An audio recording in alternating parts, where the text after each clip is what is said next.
Buongiorno telespettatori di Tele4, benvenuti ad un altro appuntamento con Sveglia Trieste. Vi terremo compagnia come al solito fino alle 10. Gli ospiti che si alterneranno accanto a me, le ospiti saranno Maria Luisa Paglia, segretario provinciale del Partito Democratico, dalle 8 alle 9, quindi dalle 9 alle 10 il sindaco di Monfalcone, collegata, Anna Maria Cisint. Come sempre avremo i collegamenti esterni, oggi c'è Bernardo Gulotta in giro per noi e come sempre potete intervenire in diretta chiamandolo 040 977 8910 oppure inviando una mail a svegliatrieste@tele4.it. La lettura del Piccolo e del Corriere della Sera, nonché la riproposizione di alcuni servizi andati in onda nel telegiornale di ieri completano, diciamo così, il menù di questa puntata di Sveglia Trieste, che parte dal meteo. Vediamo subito la situazione generale. Da oggi una saccatura atlantica si porterà gradualmente sul mare Mediterraneo. Tra oggi pomeriggio e domani pomeriggio ciò determinerà sul Friuli Venezia Giulia l'afflusso di correnti meridionali molto umide a tutte le quote. In seguito le correnti ruoteranno da nord-est. Per quanto riguarda le previsioni, dunque, per oggi cielo in prevalenza coperto, con nuvolosità più consistente da metà giornata. Tra pomeriggio e sera inizieranno precipitazioni estese, in genere moderate, localmente più abbondanti. Quota neve inizialmente dai 1100-1300 metri sulle Alpi, dai 1300-1600 metri sulle prealpi. In serata soffierà scirocco moderato sulla costa. Per domani cielo coperto con precipitazioni estese, in genere intense. La quota neve inizialmente sarà a circa 1100-1300 metri sulle Alpi, 1400-1600 metri sulle prealpi. In giornata la neve potrà scendere fino a circa 1000-1200 metri sulle Alpi e fino a fondovalle nel Tarvisiano tra pomeriggio e sera. Questo ripeto per domani. Fino a 1200-1500 metri sulle prealpi. In quota le nevicate potranno essere intense, piogge meno intense nella zona di Trieste, possibile qualche rovescio temporale. Venti moderati da sud-est sulla costa, da nord-est in pianura, bora sostenuta dalla sera. Già che ci siamo, vediamo l'evoluzione per domenica. Si prevede cielo coperto, nella notte fino al mattino possibili precipitazioni residue che poi cesseranno. Soffierà vento moderato da nord o nord-est in pianura, sostenuto in quota sulla zona montana, bora sostenuta a Trieste e sul Carso. Dalla sera generale calo termico. Vediamo la prima pagina del Piccolo. Allora la ingrandiamo un attimo in modo che anche voi possiate vederla. Dunque, come vedete, subito sotto il titolo, il caso Resinovic. Oggi sono 2 anni dalla scoperta, dal rinvenimento del cadavere della 63enne triestina. 4 punti oscuri che hanno riaperto il caso e quindi un'intervista con la criminologa Bruzzone, secondo cui la chiave per svelare la storia starebbe tutta nei tempi. La riforma dell'IRPEF e i ritocchi agli stipendi in Friuli Venezia Giulia, gli aumenti in busta paga, salari più alti per 543.000 persone, il vantaggio massimo sarà di 260 euro, ma solo per il 2024. Allora rimaniamo sul locale, cronache, rissa tra stranieri in piazza Carlo Alberto, avvisi orali a 7 minori, poi c'è il caso dell'infortunio accaduto a Susanna Tamaro, che è caduta dalle scale in casa durante un attacco di sonnambulismo. Stop alle operazioni di cambio sesso a Catinara, interrogazione a Fedriga. Il nodo del prato dello Stadio Rocco, triestina senza casa per almeno 90 giorni. C'è una proposta così, il titolo del fondo di Cataruzza, giochiamo in piazza la prossima partita, poi c'è la colonna per quanto concerne la politica italiana, la politica nazionale. Meloni si difende, niente ricatti, decido io, il rebus è europeo. Questo il bilancio della Premier durante la conferenza stampa di fine anno, inizio anno. Sapete che la conferenza stampa è stata rimandata anche per i problemi di salute della Premier che dovrebbero essersi risolti. Ancora andiamo allora alla prima pagina del Corriere della Sera, anche in questo caso ingrandiamo, questa è molto più composta. Allora, sotto il titolo Eredità Agnelli, processo a Torino, c'è una questione che riguarda anche alcuni dipinti della Pinacoteca. Lega Serie A, il presidente: senza nuovi stadi il calcio non ha futuro. Meloni, conferenza stampa a Fiume, sia il confronto in TV con la Schlein, le opposizioni bugie prese in giro. Pozzolo, non mi ricordo dove va dall'accento, va sospeso. Irresponsabili tra noi è il titolo che riguarda appunto il caso di questo deputato che ha fatto partire un colpo di pistola. Allora, il ferito a querela il deputato dei Fratelli d'Italia, l'arma acquistata da un ex di partito. La Meloni evoca manovre oscure e poi c'è anche la difesa di Salvini per la questione ANAS. 190 minuti è durata la conferenza stampa, poi la Premier dà il via allo scontro elettorale e quindi c'è anche la questione Giuliano Amato, addio alla Commissione per l'intelligenza artificiale, vedremo magari più avanti. Decretato l'elenco della lista dei contatti di Epstein, ci sono anche Clinton e Michael Jackson, da Clinton a Trump, dal principe Andrea a Michael Jackson e Davide Copperfield. Ecco la lista di Jeffrey Epstein resa pubblica dal giudice di New York, 187 nomi eccellenti associati al finanziere del jet set accusato di traffico sessuale di minori che si è ucciso nel 2019 in attesa del processo. C'è la firma dell'ISIS sulla strage in Iran, blitz degli Stati Uniti in Iraq, cambiano i test per medicina, il patto per abolirli, cambia ancora il test per accedere alla medicina, le prove slittano ad aprile, la novità è che le domande saranno pescate da una banca dati aperta e pubblica, migliaia di quesiti in preparazione con i quali gli studenti potranno esercitarsi. Il caffè di Massimo Gramellini, infine, si concentra sul caso Crosetto che insomma il ministro e gli odiatori si intitola il titolo insomma del caffè di Massimo Gramellini. Allora andiamo alle pagine interne del Piccolo. La seconda pagina è dedicata alla conferenza stampa di fine anno. Dunque, allora, Meloni avverte, non mi ricandido, sono io a non mi ricattano, chiedo scusa, sono io a decidere, il rebus europee, oltre 3 ore davanti alla stampa, il pit stop per andare in bagno, questo è un particolare anche, insomma, leggero.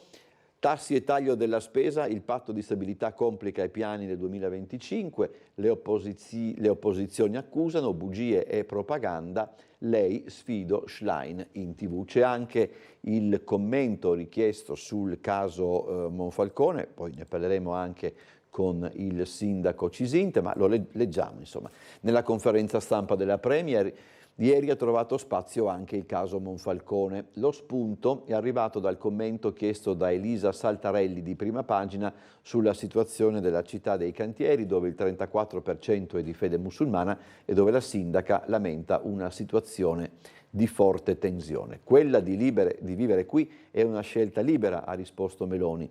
Tutte le culture portano un valore aggiunto, ma non possono mai essere predominanti rispetto alle norme dello Stato italiano. Il tema da affrontare non è legato al fatto che ci siano persone che provengono da un'altra cultura che vivono da noi, il tema è che sul piano delle norme fa fede la nazione nella quale si vive. Appartenere a una cultura diversa non può essere un attenuante rispetto a determinati reati come picchiare le donne. Su questo dobbiamo essere molto fermi, dice Meloni.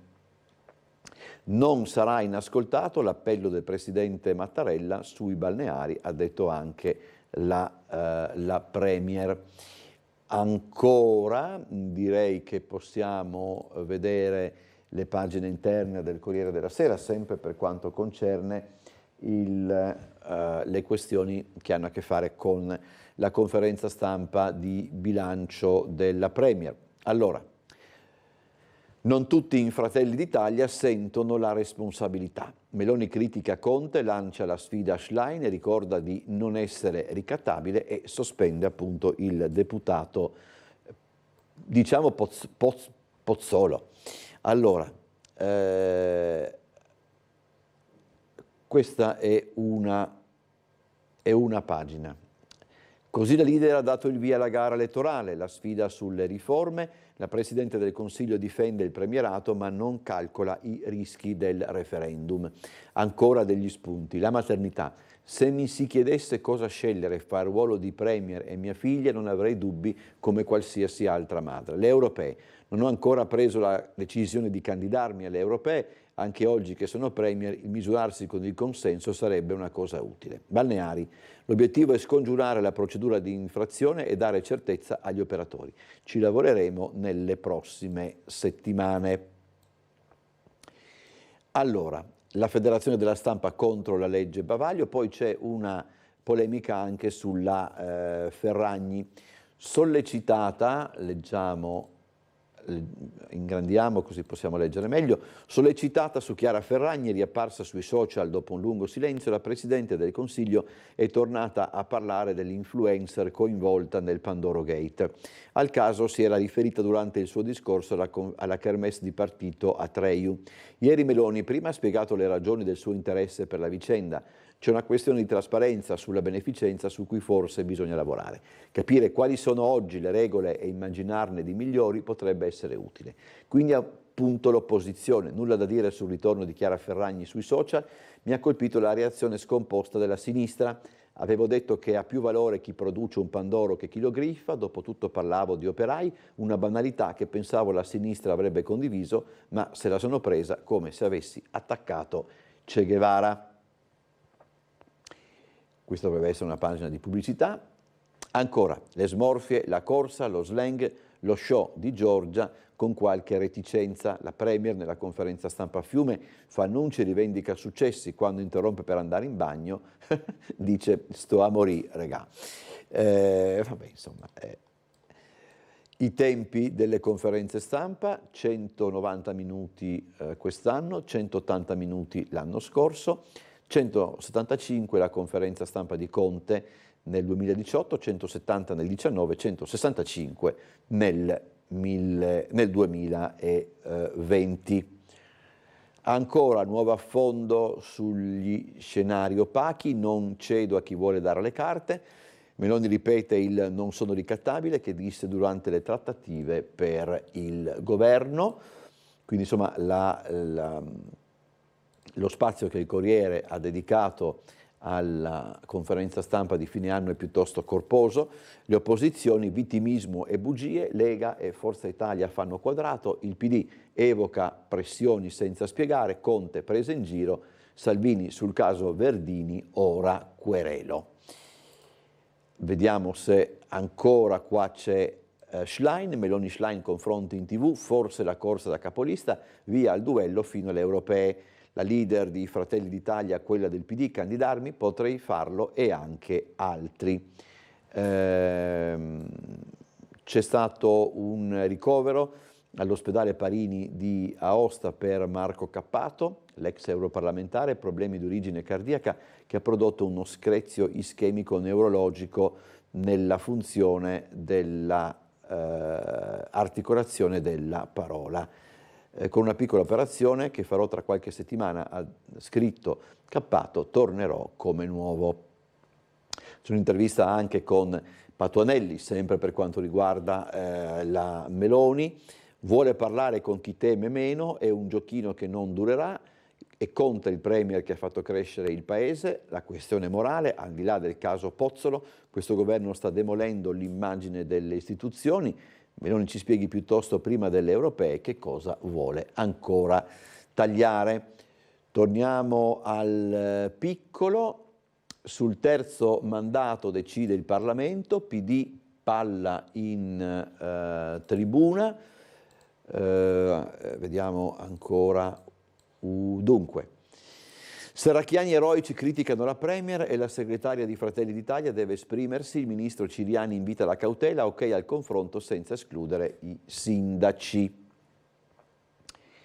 Andiamo ancora avanti, e questo è l'argomento che è al centro anche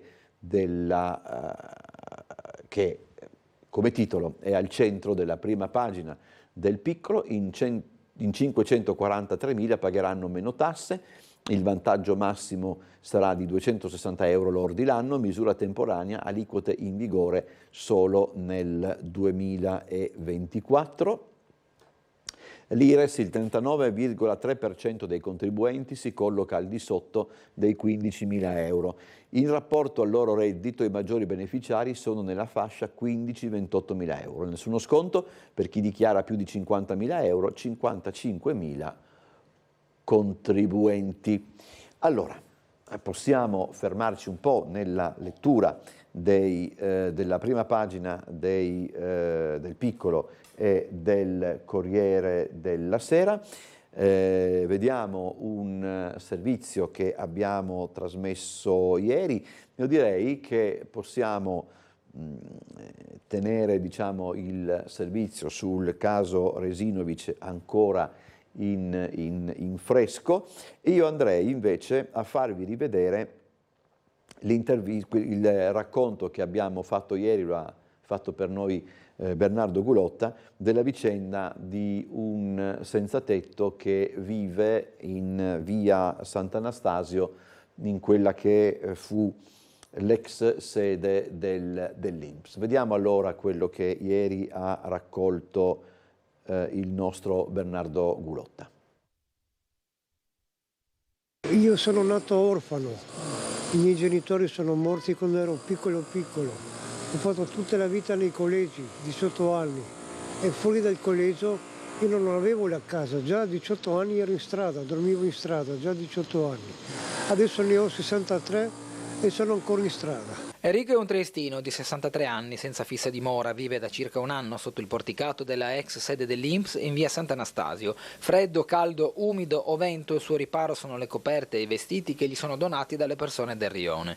Tutta questa roba da vestire e da mangiare me la porta la gente che passa dal rione, mi lascia una borsa di vestiti, un po' di mangiare, quelli del rione. La sua è una storia difficile, è rimasto orfano sin da piccolo e cresciuto prima nei collegi, poi in mezzo alla strada. Ha avuto una moglie che però è morta diversi anni fa. Enrico per sopravvivere può contare sulla pensione di reversibilità della donna che ha amato. A fortuna ho la pensione di mia moglie, ho la pensione di mia moglie di reversibilità, almeno ho un po' di soldi per affrontare ogni mese. La priorità ovviamente è quella di un tetto e un luogo caldo in cui vivere, ma la domanda inoltrata all'Ater ormai tanti anni fa non ha dato buon esito per il basso punteggio. Ho fatto la domanda all'Ater tanti anni fa e mi hanno dato solo 5 punti, ma con 5 punti non ho diritto a niente. Come passi la giornata? Dentro i bar, al caldo, dove che c'è posto chiuso.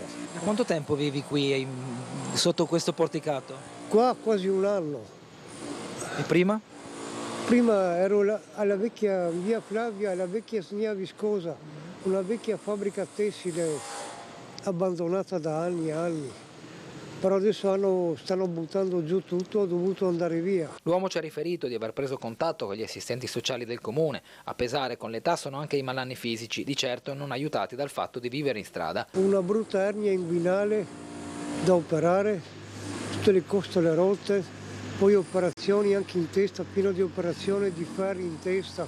Ormai a 63 anni Il tempo comincia a correre troppo. Quella di Enrico è una delle storie della città, non l'unica, di chi vive all'addiaccio. C'è poi chi di questa condizione ne fa uno stile di vita non volendo neanche più di tanto aiuto. C'è poi chi si dà più da fare per risollevarsi, chi si rassegna, chi pretende aiuto, chi per dignità nemmeno lo cerca. Non dubitando del racconto di Enrico, Tele4 sta facendo alcune verifiche con gli enti preposti per ricostruire questa situazione, ritenendo corretto sentire tutte le versioni. Resta di fondo la tristezza nel vedere un concittadino in difficoltà. Siamo collegati ora con la sala operativa della Polizia Locale, c'è in linea con noi l'ispettore Gurter. Buongiorno ispettore. Buongiorno Bosazzi, buongiorno a tutti. Cosa ci racconta intanto insomma, di questo risveglio, per dire la verità? Per quanto riguarda la notte abbastanza tranquilla, c'è stato solo un incidente, nulla di grave in Battisti Xidias intorno alle 23. Per quanto riguarda la giornata odierna, al momento traffico scarsissimo, siamo ancora nel pre-ripresa attività scolastiche e via dicendo. Inizieranno dei divieti di sosta per quanto riguarda la manifestazione Corsa della Bora dalle 18 odierne fino a cessate esigenze nella parte di strada vicentina napoleonica finale prima di Prosecco, per capirsi, ambo i lati. Analogamente domenica mattina ci saranno divieti anche dalla parte di Prosecco dove c'è il monumento ai caduti. E ovviamente ci saranno più partenze anche da Piazza Unità Rive, ci saranno delle momentanee interruzioni della viabilità, insomma, del traffico.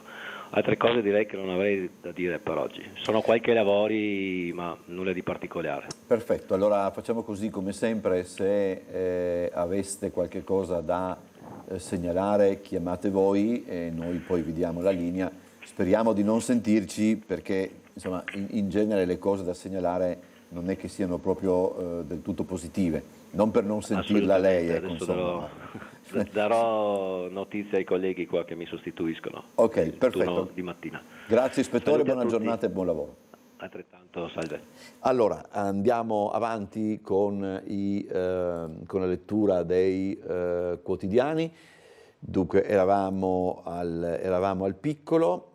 Proseguiamo. Allora, c'è sempre nelle pagine interne la questione diciamo così, di quanto accaduto a questa festa di Capodanno. Insomma, il ferito denuncia Pozzolo. Io chiedo scusa se dirò delle volte Pozzolo, delle volte Pozzolo, non riesco a farmi entrare in testa dove va esattamente l'accento, vi chiedo scusa. Il ferito denuncia il deputato, dai così me la cavo, l'elettricista 31enne colpito dallo sparo rompe il silenzio e si presenta in procura, mi sono deciso oggi perché lui è un politico ed io un semplice operaio. La ricostruzione dunque, vediamola. Esplode un colpo dalla pistola del deputato di Fratelli d'Italia durante una festa alla Proloco di Rosazza. La pallottola colpisce alla gamba Luca Campana, il genero del caposcorta del sottosegretario alla giustizia Andrea Del Mastro. Ci sono due versioni. Il deputato nega di aver sparato, inizialmente si rifiuta di sottoporsi allo stub, ma in seguito accetta. Afferma che l'arma gli è caduta e che forse è stato lo stesso Campana a ferirsi da solo mentre la raccoglieva. Campana invece afferma di non aver mai toccato la pistola e, come dicevamo, ieri ha presentato querela. Ripetiamo, ha detto non ho denunciato prima perché sono un semplice operaio e lui un politico. Vediamo ancora, andiamo avanti. Ancora cronaca nazionale, ma non solo. Dunque, c'è una tragedia nel Modenese, si spara e muore a soli 14 anni, ha utilizzato l'arma del padre. Malore alla guida, sbatte sul guardrail, è morto un 58enne lungo la A4 tra Villesse e Palmanova. Allora, l'ex Sant'Uffizio precisa benedizioni semplici per le coppie irregolari o gay. Sapete che se ne è parlato da circa una quindicina di giorni fa. Leggiamo. Il Vaticano risponde alla levata di scudi di tutti gli episcopati contro la dichiarazione fiducia supplicans, che ha introdotto la possibilità di benedizioni alle coppie irregolari o dello stesso sesso, ma tiene il punto, sottolineando che la dottrina sul matrimonio non cambia e spiegando che tali benedizioni pastorali devono distinguersi chiaramente dalla benedizione liturgica e ritualizzata ed essere soprattutto molto brevi. Sono benedizioni di pochi secondi, senza rituale e senza benedizionale, in cui se si avvicinano insieme due persone per invocarla, semplicemente si chiede al Signore pace, salute e altri beni per queste due persone che la richiedono. Al tempo stesso si chiede che possano vivere il Vangelo di Cristo in piena fedeltà e che lo Spirito Santo possa liberare queste due persone da tutto ciò che non corrisponde alla sua volontà divina e di tutto ciò che richiede purificazione. Senza sorprese, secondo Il Piccolo, la lista di Epstein, Trump, Clinton, il principe Andrea, ma anche Michael Jackson, David Copperfield, il mago, insomma il prestigiatore, e lo scienziato Stephen Hawking.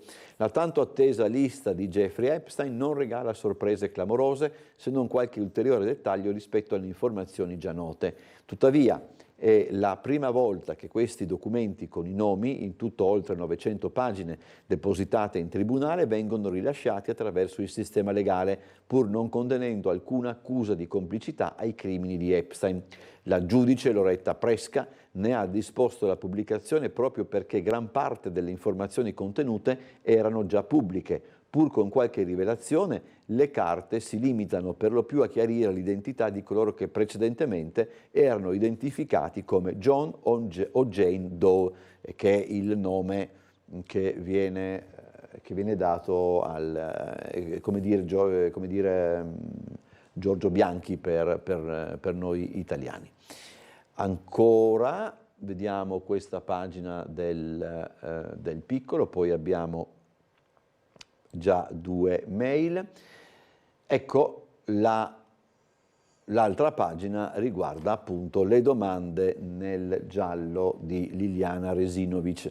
A 2 anni esatti dal ritrovamento del corpo restano ancora dei nodi irrisolti. Vediamoli allora questi nodi. Il decesso è avvenuto nel giorno della scomparsa, il cadavere è stato congelato prima di finire tra i rovi. Come spiegare il sangue al naso e la palpebra tumefatta? Perché tanti sacchetti sistemati sulla testa? La criminologa Bruzzone, che è stata intervistata, dice: la soluzione di questa storia sta nei tempi. Se dagli ultimi approfondimenti fossero emersi elementi nuovi, non si sarebbe arrivati alla riesumazione. Ancora, che idea si è fatta sulla fine di questa donna? Chiede Laura Tonero. Il giorno in cui diranno che la salma è stata effettivamente sottoposta a congelamento, prenderemo atto che si tratta di omicidio e che qualcuno in un secondo momento ha trasportato il corpo in quell'angolo del parco di San Giovanni. Ma se viene confermato che l'epoca della morte risale a circa 48 ore prima del ritrovamento del corpo, perde interesse per la procura sapere dove sia stata dal giorno della sua scomparsa, a meno che non ipotizzi che abbia avuto un malore, non sia stata soccorsa e che poi qualcuno abbia messo in piedi quella scena, ma vanno trovati riscontri. Allora, io direi che facciamo così, andiamo in pubblicità, poi torniamo proprio parlando del caso Resinovic.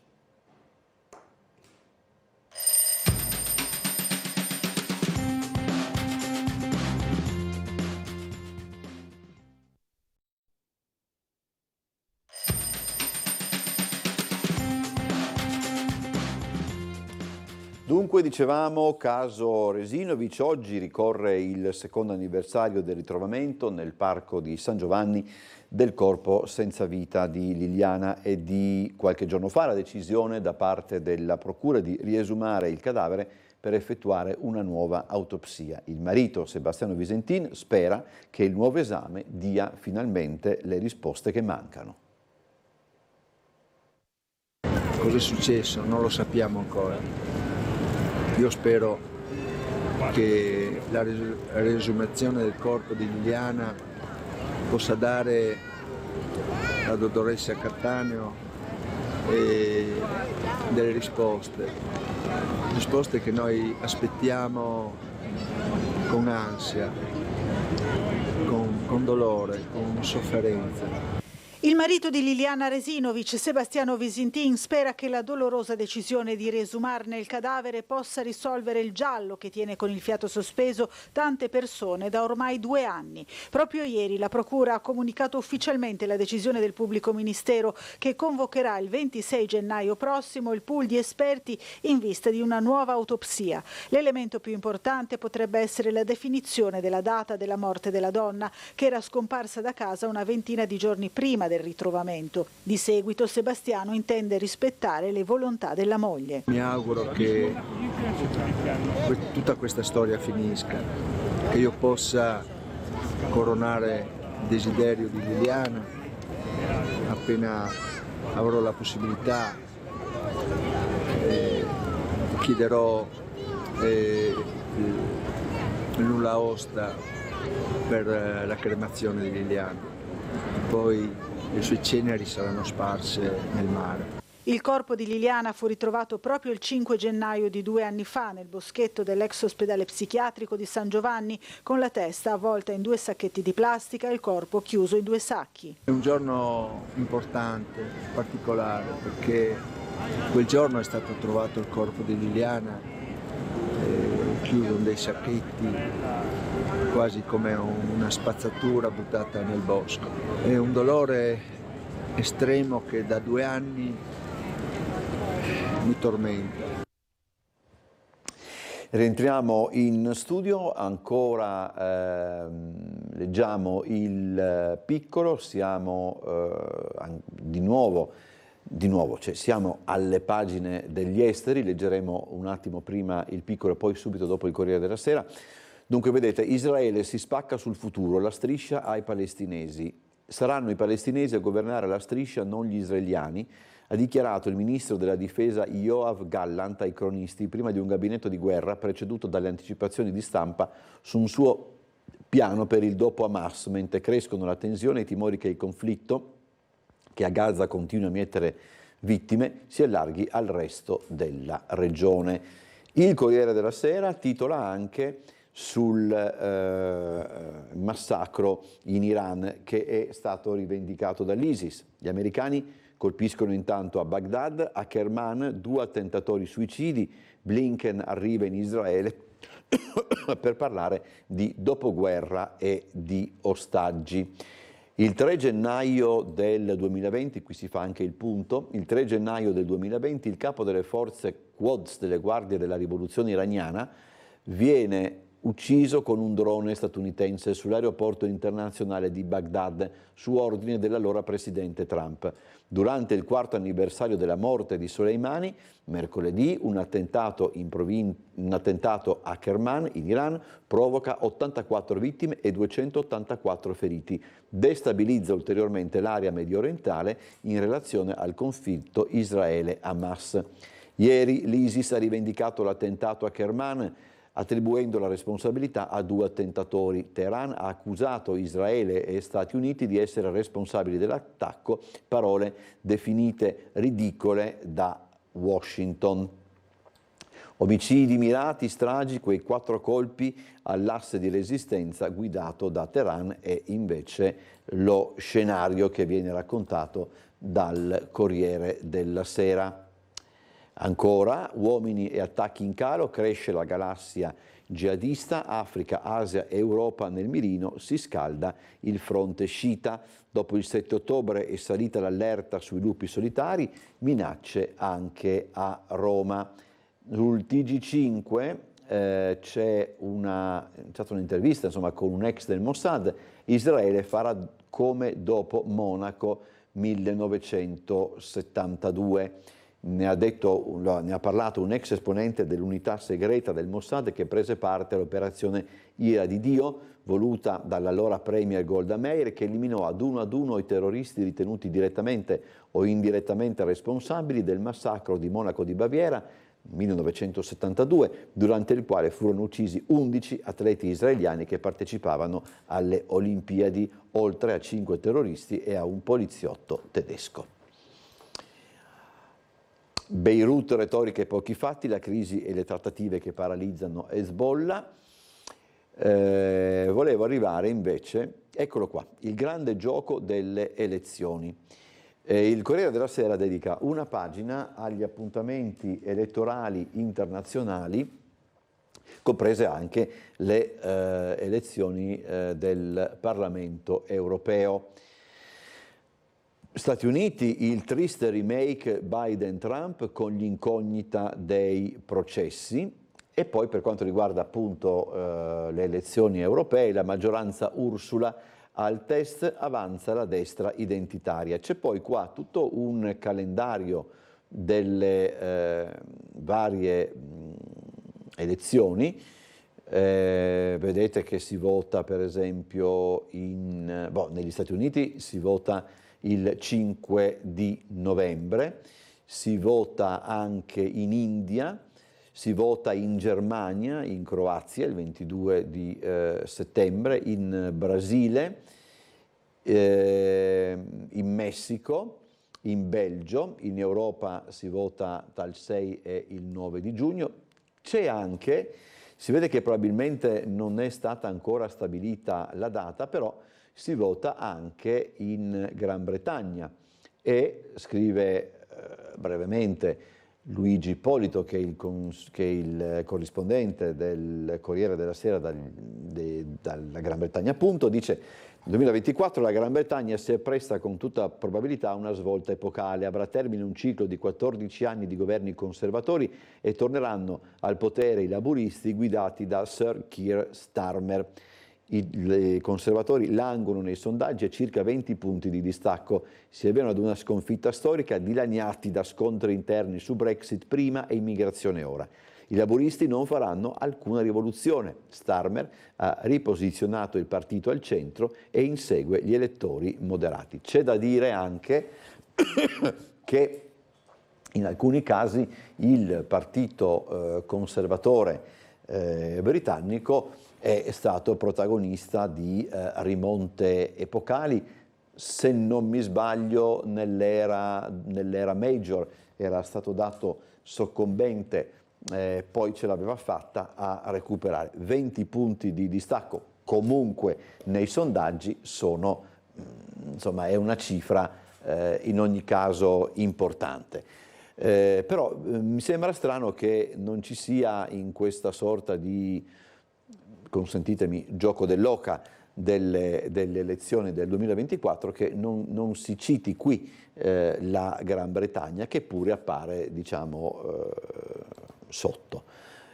Allora, ancora, qui invece vedete il Corriere della Sera dedica l'intera pagina alla cosiddetta lista Epstein. Dunque, principi, star, ex leader, tutti tremano per la lista di Epstein, diffusi i file del processo, molti citati sono parti lese.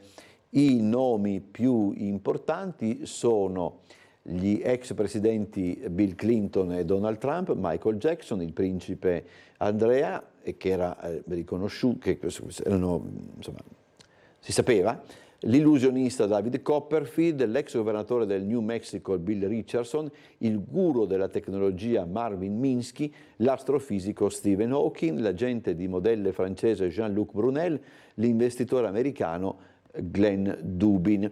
Nomi altisonanti che non sembrano essere coinvolti in alcun atto illecito, anche se il far parte dell'elenco intacca comunque in modo pesante la loro reputazione, e sappiamo che, insomma, per esempio la reputazione del principe Andrea è veramente scesa sotto i tacchi, se così vogliamo dire.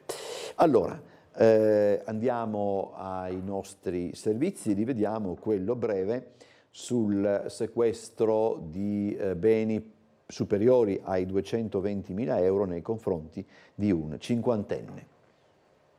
Supera i 220.000 euro il valore complessivo dei beni, contanti, gioielli di pregio e motoveicoli di grossa cilindrata sequestrati dalla direzione antimafia di Trieste ai danni di Ettore Peluso, un cinquantenne napoletano arrestato già nell'ottobre del 2020 in seguito al sequestro di un'arma da fuoco detenuta illegalmente e delle relative munizioni. Nel tempo Peluso era stato colpito da altri provvedimenti cautelari. L'uomo, fra l'altro, era in possesso di gioielli, orologi di valore e di una notevole somma di denaro che gli investigatori ritengono frutto di attività usuraia ed estorsiva aggravate dall'utilizzo del metodo mafioso. Il sequestro, rende noto la DIA, è stato deciso in seguito ad una proposta presentata dal procuratore distrettuale di Trieste sulla scorta di una serie di accertamenti eseguiti dalla stessa direzione antimafia. Accertamenti che hanno fatto emergere, in capo a Peluso, la riconducibilità, anche attraverso un prestanome, di un patrimonio sproporzionato rispetto ai redditi dichiarati da quest'ultimo. Allora, vi ricordo che, come sempre, insomma, lo sapete, potete intervenire in diretta chiamando lo 040 977 8910 oppure inviando una mail a svegliatrieste@tele4.it. Le ospiti che saranno con noi: Maria Luisa Paglia, segretaria provinciale del Partito Democratico, dalle 8 alle 9, e poi dalle 9 alle 10 il sindaco di Monfalcone, Anna Maria Cisinte, sarà collegata via Skype. Chiedo scusa. Allora, c'è il problema in queste giornate, in queste settimane, dell'influenza e che in qualche modo, insomma, si accompagna anche ai casi di coronavirus. Ieri abbiamo intervistato il professor Luzzati, che è il direttore della struttura complessa di malattie infettive di Asuggi. Vediamo quello che ci ha raccontato in merito alla situazione, ma soprattutto quelle che lui ha sottolineato essere le difese che dobbiamo assumere, fatto salvo che il vaccino rimane lo strumento numero uno. Il picco dell'influenza stagionale non è stato ancora toccato. Il professor Roberto Luzzati, direttore della struttura complessa malattie infettive di Asuggi, lo ha detto oggi, collegato con Tele4 prima del telegiornale delle 13:20. L'influenza è iniziata prima, la fase epidemica, siamo in piena epidemia. È probabile che continui ad aumentare almeno fino a metà gennaio. Negli scorsi anni, ragiona Luzzati, le protezioni messe in atto contro il coronavirus ci avevano protetto anche dall'influenza stagionale. Il fatto che esse siano venute meno, unitamente ad una campagna vaccinale dai risultati inferiori rispetto alle aspettative, può spiegare il numero importante di contagi. L'arma più efficace resta comunque il vaccino. Soprattutto per gli anziani, diciamo sopra i 65 anni, ma anche per i soggetti più giovani, in particolare per coloro che hanno le cosiddette comorbidità. Vaccino consigliato anche alle donne in stato interessante. Un effetto collaterale della recrudescenza influenzale al solito è l'affollamento del pronto soccorso. Un messaggio che credo importante per il grande pubblico è che una sindrome influenzale relativamente banale, che non comporti difficoltà di respiro, la cosiddetta dispnea, è bene che venga seguita a casa in maniera autonoma dal paziente o con l'aiuto del medico di medicina generale. In un contesto generale simile, in questi giorni il coronavirus gioca un ruolo statisticamente meno grave di quanto si possa pensare. Le polmoniti da Covid continuiamo a vederle, ma in maniera molto sporadica. Direi in questa fase sicuramente pesa di più l'influenza del Covid. C'è stata una recrudescenza a partire da settembre-ottobre, però ultimamente il Covid è in lenta risoluzione. È probabile che non scomparirà, rimarrà almeno per alcuni mesi, se non per anni, endemico. Anche nel caso del coronavirus un ruolo importante è affidato al vaccino. Attenzione però, smorzatasi progressivamente l'attenzione degli organi di informazione, sempre più bisognerà pensarci da soli, con il supporto sempre più indispensabile del medico di famiglia. Andiamo a vedere quello che racconta il Corriere della Sera, pagina 22. Tendono in strada un cavo d'acciaio, ci annoiavamo, era un gioco. Un'auto prende in pieno questo cavo d'acciaio, 24enne accusato di strage, caccia ai 2 complici. Agnelli e la battaglia sull'eredità, torna a Torino la causa di Margherita Agnelli, annullata l'ordinanza che bloccava il processo sulla successione, nuova udienza in Italia.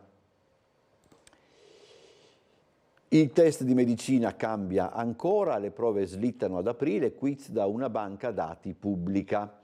Allora, leggiamo assieme perché questo si inserisce in un discorso generale sulla situazione appunto della classe medica. Dopo le modifiche già apportate lo scorso anno e le polemiche, cambiano ancora i test di accesso a medicina. Le prove previste per febbraio slittano ad aprile e maggio. Le domande dei test saranno pescate tra migliaia di quesiti che a breve saranno inseriti in una banca dati pubblica. I candidati potranno esercitarsi utilizzando i quiz del portale. E intanto allo studio un nuovo sistema di accesso ai test di medicina, prevede un semestre comune, solo al termine di questo gli studenti vengono sottoposti alle selezioni. E intanto continuano gli episodi di violenza nei confronti di personale sanitario. Un'infermiera nel pronto soccorso dell'ospedale San Leonardo di Castellammare di Stabia è stata presa a pugni. Ancora con il Corriere, ecco qui questa è una vicenda un pochettino triste, se vogliamo, soprattutto magari per chi ha una certa età, questa contrapposizione fra Claudio Cecchetto e Linus. Linus mi ha insultato, a Radio DJ lo feci assumere io, orgoglioso di mio figlio perché il figlio di Cecchetto ha difeso il padre, e in questo caso Cecchetto ricostruisce anche la vicenda che sarebbe alla base di tutto quanto. E riguarda appunto la vendita di Radio DJ. Anche il Corriere della Sera si occupa della vicenda di Susanna Tamaro. Sono sonnambula, potevo morire, caduta in casa. La scrittrice è volata dalle scale mentre dormiva, fratture e contusioni, il post che la vede su Facebook in carrozzina. Leggiamo che cosa sono le parasonnie, così si chiamano. Allora, le parasonnie sono comportamenti insoliti che si manifestano appena prima di addormentarsi, durante il sonno o al risveglio. Il sonnambulismo è uno di questi. Si manifesta durante la prima parte della notte, quella in cui il sonno è più profondo. La persona che ne è affetta cammina in modo semiconscio senza esserne consapevole. Tanti auguri comunque a Susanna Tamaro. C'è poi anche, sempre per quanto concerne il Corriere della Sera, un'intervista con Giancarlo De Cataldo, magistrato e scrittore, sceneggiatore, l'autore di parecchi romanzi dedicati alla nuova malavita romana, fra tutti Romanzo Criminale. Qui in questa lunga intervista ripercorre anche De Cataldo il set del film di Michele Placido, che credo stia per compiere, mi pare che è del 2005, quindi insomma è un film che sta compiendo un compleanno importante. Torniamo al piccolo. Mensa di Trieste Trasporti rinnovata, ma il cibo non piace. Il cambio gestione ha sollevato le lamentele dei lavoratori, raccolte finora 186 firme e riqualificati intanto gli spazi. il presidente di Trieste Trasporti Marzi, appalto affidato a una realtà affermata, la qualità è garantita. Torniamo indietro con il piccolo Poste, l'ufficio di via Combi resta sbarrato al pubblico, si attendono ancora le perizie dei tecnici dopo le infiltrazioni rilevate in autunno, fuori servizio anche il Postamat, gli utenti di San Vito dirottati nella sede centrale, c'è anche un intervento della quarta circoscrizione. Nella pagina accanto il Partito Democratico, troppi bluff della Giunta, non mangerà il panettone nel 24, ne parliamo dopo con il segretario provinciale del PD, Maria Luisa Paglia, ma intanto facciamo vedere il servizio relativo, così poi quando sarà con noi la Paglia potremo tornare su questo argomento. Vediamo allora il servizio che ieri ha realizzato Laura Buccarella. Soprattutto presteremo ascolto, quello che questa amministrazione fa in modo un po' difficoltoso, presteremo attenzione ai cittadini e alla loro vita quotidiana, alle criticità che impediscono un benessere e che favorisce poi la vivibilità della città. Ancora più attività di ascolto dei cittadini, sia autonome che proseguendo la collaborazione con i tanti comitati sul territorio, spronando la Giunta di Piazza non solo sulle opere incompiute, ma anche sui temi più impattanti sulla vita quotidiana dei triestini, a cominciare dalla difesa della sanità pubblica. Ecco cosa il Partito Democratico metterà nella calza della Befana e come programma per l'intero anno appena iniziato. Noi chiediamo rispetto, chiediamo coinvolgimento rispetto ai grandi temi della città, penso al futuro del Porto Vecchio, penso alla gestione del turismo che continua a fare dei numeri importantissimi ma che ha un impatto importante anche sulla vita dei cittadini, penso al tema dei parcheggi, penso al ritorno o non ritorno che c'è per i pubblici esercizi. Chiediamo anche una maggiore incisività e su questo siamo pronti a dare il nostro contributo, però fin qui non siamo stati ascoltati. In particolare sul tema della sanità. Il capogruppo Giovanni Barbo e la segretaria provinciale del partito Maria Luisa Paglia, in carica da ottobre, insieme ai consiglieri Famulari, Cioc, Pucci, Salvati e Russo, hanno fatto il punto sull'opposizione in aula, le mobilitazioni per la città e la proposta politica in una conferenza stampa di programma per i prossimi mesi. Siamo stati presenti con attività di collaborazione insieme ai comitati e continueremo su questo fronte, essendo ancora più presenti nelle piazze e nei rioni e fornendo una grande informazione per quanto riguarda le elezioni alle europee. Sarà un anno combattivo perché il Partito Democratico continuerà a fare le proposte che ha fatto fino ad oggi, proposte concrete che riguardano la vita dei cittadini in vari ambiti e rispetto alle quali non abbiamo avuto risposta, quindi continueremo ovviamente a chiedere in tutte le sedi opportune e in Consiglio Comunale con gli strumenti che abbiamo a disposizione.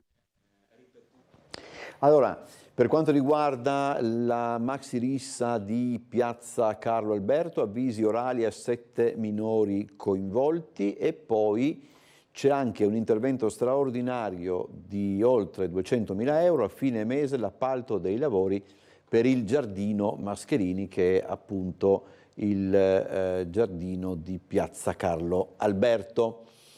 Dunque, vediamo insomma, col Corriere della Sera siamo arrivati alla pagina dei commenti. Io direi che possiamo vedere ancora qualche pagina del Piccolo, stavolta andiamo a ritroso, c'è tutto, vabbè, questo lo salvo.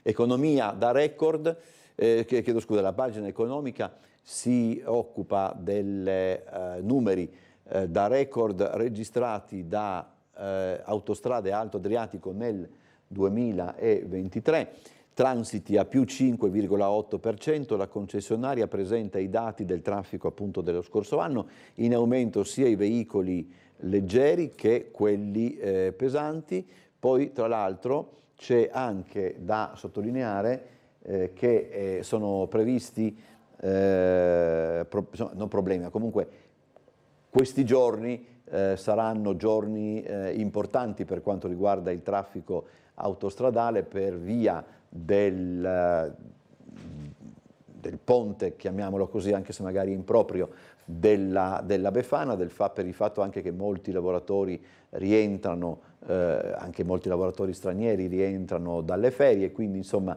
fra oggi ma soprattutto domani si prevede in autostrada flussi anche in questo caso piuttosto importanti. Io direi che possiamo andare in pubblicità, poi dalle 8 alle 9 sarà con noi il segretario provinciale del Partito Democratico Maria Luisa Paglia e dovrebbe poi anche collegarsi il nostro Bernardo Gulotta. Dopo la pubblicità ci rivediamo.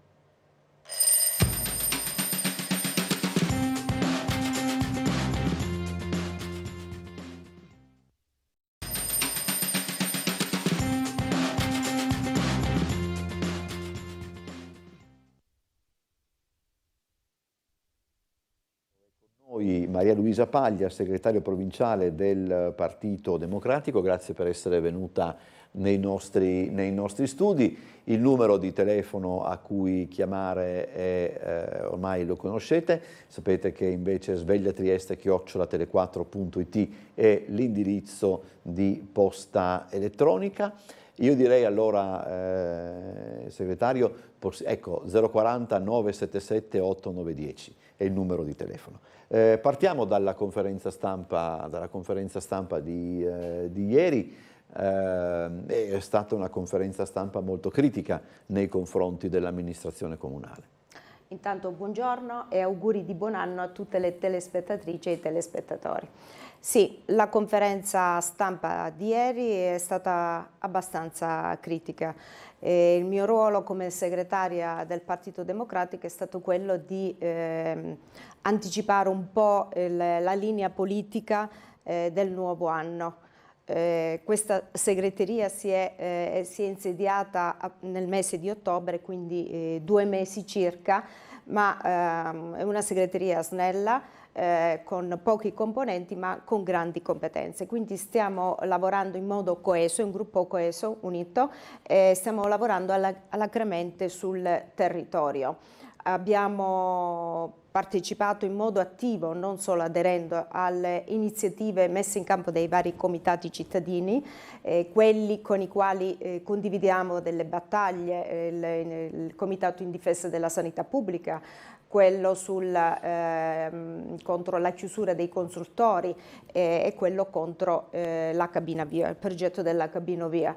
Però abbiamo anche messo in campo altro tipo di iniziative, un evento importante contro la violenza di genere in cui abbiamo coinvolto non soltanto gli enti del territorio tipo il GOP che si occupano di antiviolenza, di combattere e accogliere le donne soggette alla violenza di genere, ma anche operatrici della questura, operatrici della polizia locale che ci hanno ben descritto alcuni progetti che stanno portando avanti anche con scuole del territorio, ma anche in modo transfrontaliero. Ci siamo occupati abbiamo invitato la Federconsumatori regionale e provinciale per parlare di quello che succederà con la fine del mercato tutelato e su questa linea continueremo. La politica del PD sarà quella di occuparsi della gente comune, delle criticità, delle problematiche della gente, quello che la gente vive tutti i giorni, perché il benessere di una città, la vivibilità di una città si misura sul benessere che le persone percepiscono attorno a loro e alle difficoltà che quotidianamente sono costrette ad affrontare. Una delle accuse che avete rivolto alla Giunta è quella di non ascoltare i cittadini, di non ascoltare non soltanto, diciamo, di non ascoltare neanche, come posso dire, quelle che sono le espressioni dei cittadini, quindi i comitati, desumo anche le circoscrizioni. Assolutamente. Partiamo dalle circoscrizioni. La maggior parte, quasi tutti i progetti vengono calati dall'alto da questa amministrazione. Le circoscrizioni, i consigli di circoscrizione solitamente ne vengono a conoscenza dai giornali, dalla stampa, da voi, ecco. Ma questo non è ammissibile, in quanto il consiglio di circoscrizione è il decentramento del consiglio comunale, è quello che fa ponte tra il territorio, i rioni e il comune e l'organizzazione comunale. Poi, a memoria mia, ma penso di tutti noi cittadini, non si sono visti mai tanti comitati come in questo periodo, ma ce ne sono tantissimi, dal comitato per la Scala dei Giganti, il comitato per la biblioteca, mi ricordo 48 bambini, ora per la sanità, il progetto Cabina Via, il comitato di San Giovanni, è tutto un proliferare. Questo che significa? Che c'è la politica, esiste la politica, ovviamente i comitati, lo scopo principale del comitato qual è? Sono dei cittadini che poi alla fine si rivolgono alla politica, ma evidentemente non c'è l'ascolto di chi amministra. Ecco, anche per questo noi stiamo iniziando ad essere presenti soprattutto nelle piazze, nei rioni, con campagne informative come quelle che abbiamo portato avanti insieme al comitato contro il progetto della Cabinovia. Abbiamo portato la corretta informazione in ogni rione con esperti del settore, appunto per parlare in modo semplice, in modo diretto, proprio con la gente, e che la gente si senta ascoltata, perché non era solo un modo di portare informazione, ma anche di ascoltarli, di ascoltare la gente. Per quanto riguarda determinate problematiche, no? Alcune sono più evidenti per certi aspetti, altre magari emergono di volta in volta. Abbiamo già qualche mail, magari qualcuna la leggo anche, per quanto concerne la storia che abbiamo raccontato ieri di quel senza tetto che per tutta una serie di ragioni vive insomma, dove una volta c'era la sede dell'INPS. No? Dice una signora: sono basita, come può essere che un uomo di 63 anni dorma in strada? Fate delle verifiche del caso, cioè, poco da verificare, così è, e aiutate quest'uomo così sfortunato. C'è poi un commento anche, diciamo, più sarcastico, dice: perché Schiavone non prende in carico anche il signore che vive sotto il portico di via Sant'Anastasio? Cioè, c'è sempre anche, diciamo così, questa... la guerra tra poveri. Sì, anche questo ricondurre determinate cose ad una sorta di polemica, eccetera. Ogni tanto Trieste si scopre, diciamo, più debole in determinati settori, no? Allora, la responsabilità di questo è del sindaco, dell'amministrazione comunale. In questo caso parliamo di persone, ma abbiamo sempre parlato di persone, che siano di nazionalità italiana o siano di nazionalità straniera, che rientrino nel sistema di accoglienza in quanto hanno diritto alla protezione internazionale, sempre persone sono. Allora, non c'è nessuna presa in carico di queste fragilità. E non è ammissibile, come quello che ho letto ieri sulla stampa locale, che il prefetto ha ordinato un sopralluogo presso il Silos, e dopo aver ordinato questo sopralluogo cosa si è evidenziato? 125 migranti di cui una decina credo senza essere passati dalla questura. Hanno fatto questo passaggio, dopodiché tutti quanti dove sono tornati? Lì nel Silos. Quindi ma non era necessario fare il sopralluogo. Se queste persone già sono state riconosciute, allora sono lì, sono lì, e prima o poi quello lì diventerà non soltanto l'albergo, chiamiamolo così tra virgolette, di emergenza di chi fa la richiesta di protezione internazionale, ma probabilmente anche di persone che non ha dei senza tetto del nostro territorio. Il riferimento a Schiavone è semplicemente, insomma, una battuta, perché l'ICS ha una regolamentazione ben precisa, non può accogliere persone che non rientrano in quel sistema di accoglienza, ecco, a parte che non c'è il posto neanche per quegli altri, per tutti, sì. Ecco, è insufficiente l'accoglienza. Allora, c'è una telefonata, buongiorno. Pronto? Vediamo se... Sento che c'è qualcuno dall'altra parte, però Sono sempre questi, c'è ancora un tentativo. Pronto? Sì, pronto, buongiorno, sono in linea? Sì, buongiorno, prego. Dottor Bosazzi, buongiorno a lei e alla sua ospite e di nuovo buon anno anche a voi due e a tutta la redazione. Grazie. Visto che la segretaria provinciale del PD ha detto che bisogna parlare con la gente, confrontarsi con la gente, ascoltare la gente, bene, allora io le dico e le chiedo, ha mai letto il trattato di pace con i suoi allegati che fa nascere il territorio libero di Trieste? Ha mai letto il memorandum di Londra che ricorre adesso il 70° anniversario in cui si dice chiaramente che il governo prende l'amministrazione civile provvisoria del territorio libero di Trieste? Se poi vuole possiamo parlare del trattato di Osimo, se vuole possiamo parlare delle sentenze, anche quella di Cassazione, se sono fatte in legge o se sono fatte ideologicamente. Possiamo parlare, perché non ci confrontiamo? Io ho chiesto tantissime volte un confronto pacato, sereno e vedere, visto che voi vi interessate per il benessere della città, per il benessere della gente, per la legalità, vediamo se c'è legalità qua nel territorio libero di Trieste. Parliamone, perché no? Tutti quanti i politici di Trieste rifiutano un confronto. Un'altra cosa, lei è del Partito Democratico, quindi si ricorderà la legge 190 del 2014 per il Porto Franco Nord, detto Porto Vecchio, ripresa con la 205 del 2017. Discutiamone, vediamo cosa scrivono quelle leggi, vediamo se si può fare tutto quello che si sta facendo in Porto Franco Nord. Guardiamo nel piano regolatore regionale l'allargamento della piattaforma sempre in Porto Vecchio. Vediamo se possiamo mettere, non solo se possiamo, dobbiamo mettere sul mercato le concessioni per il Porto Franco Nord e vediamo gli insediamenti e vediamo lo sviluppo economico. Perché non ci confrontiamo? Prego.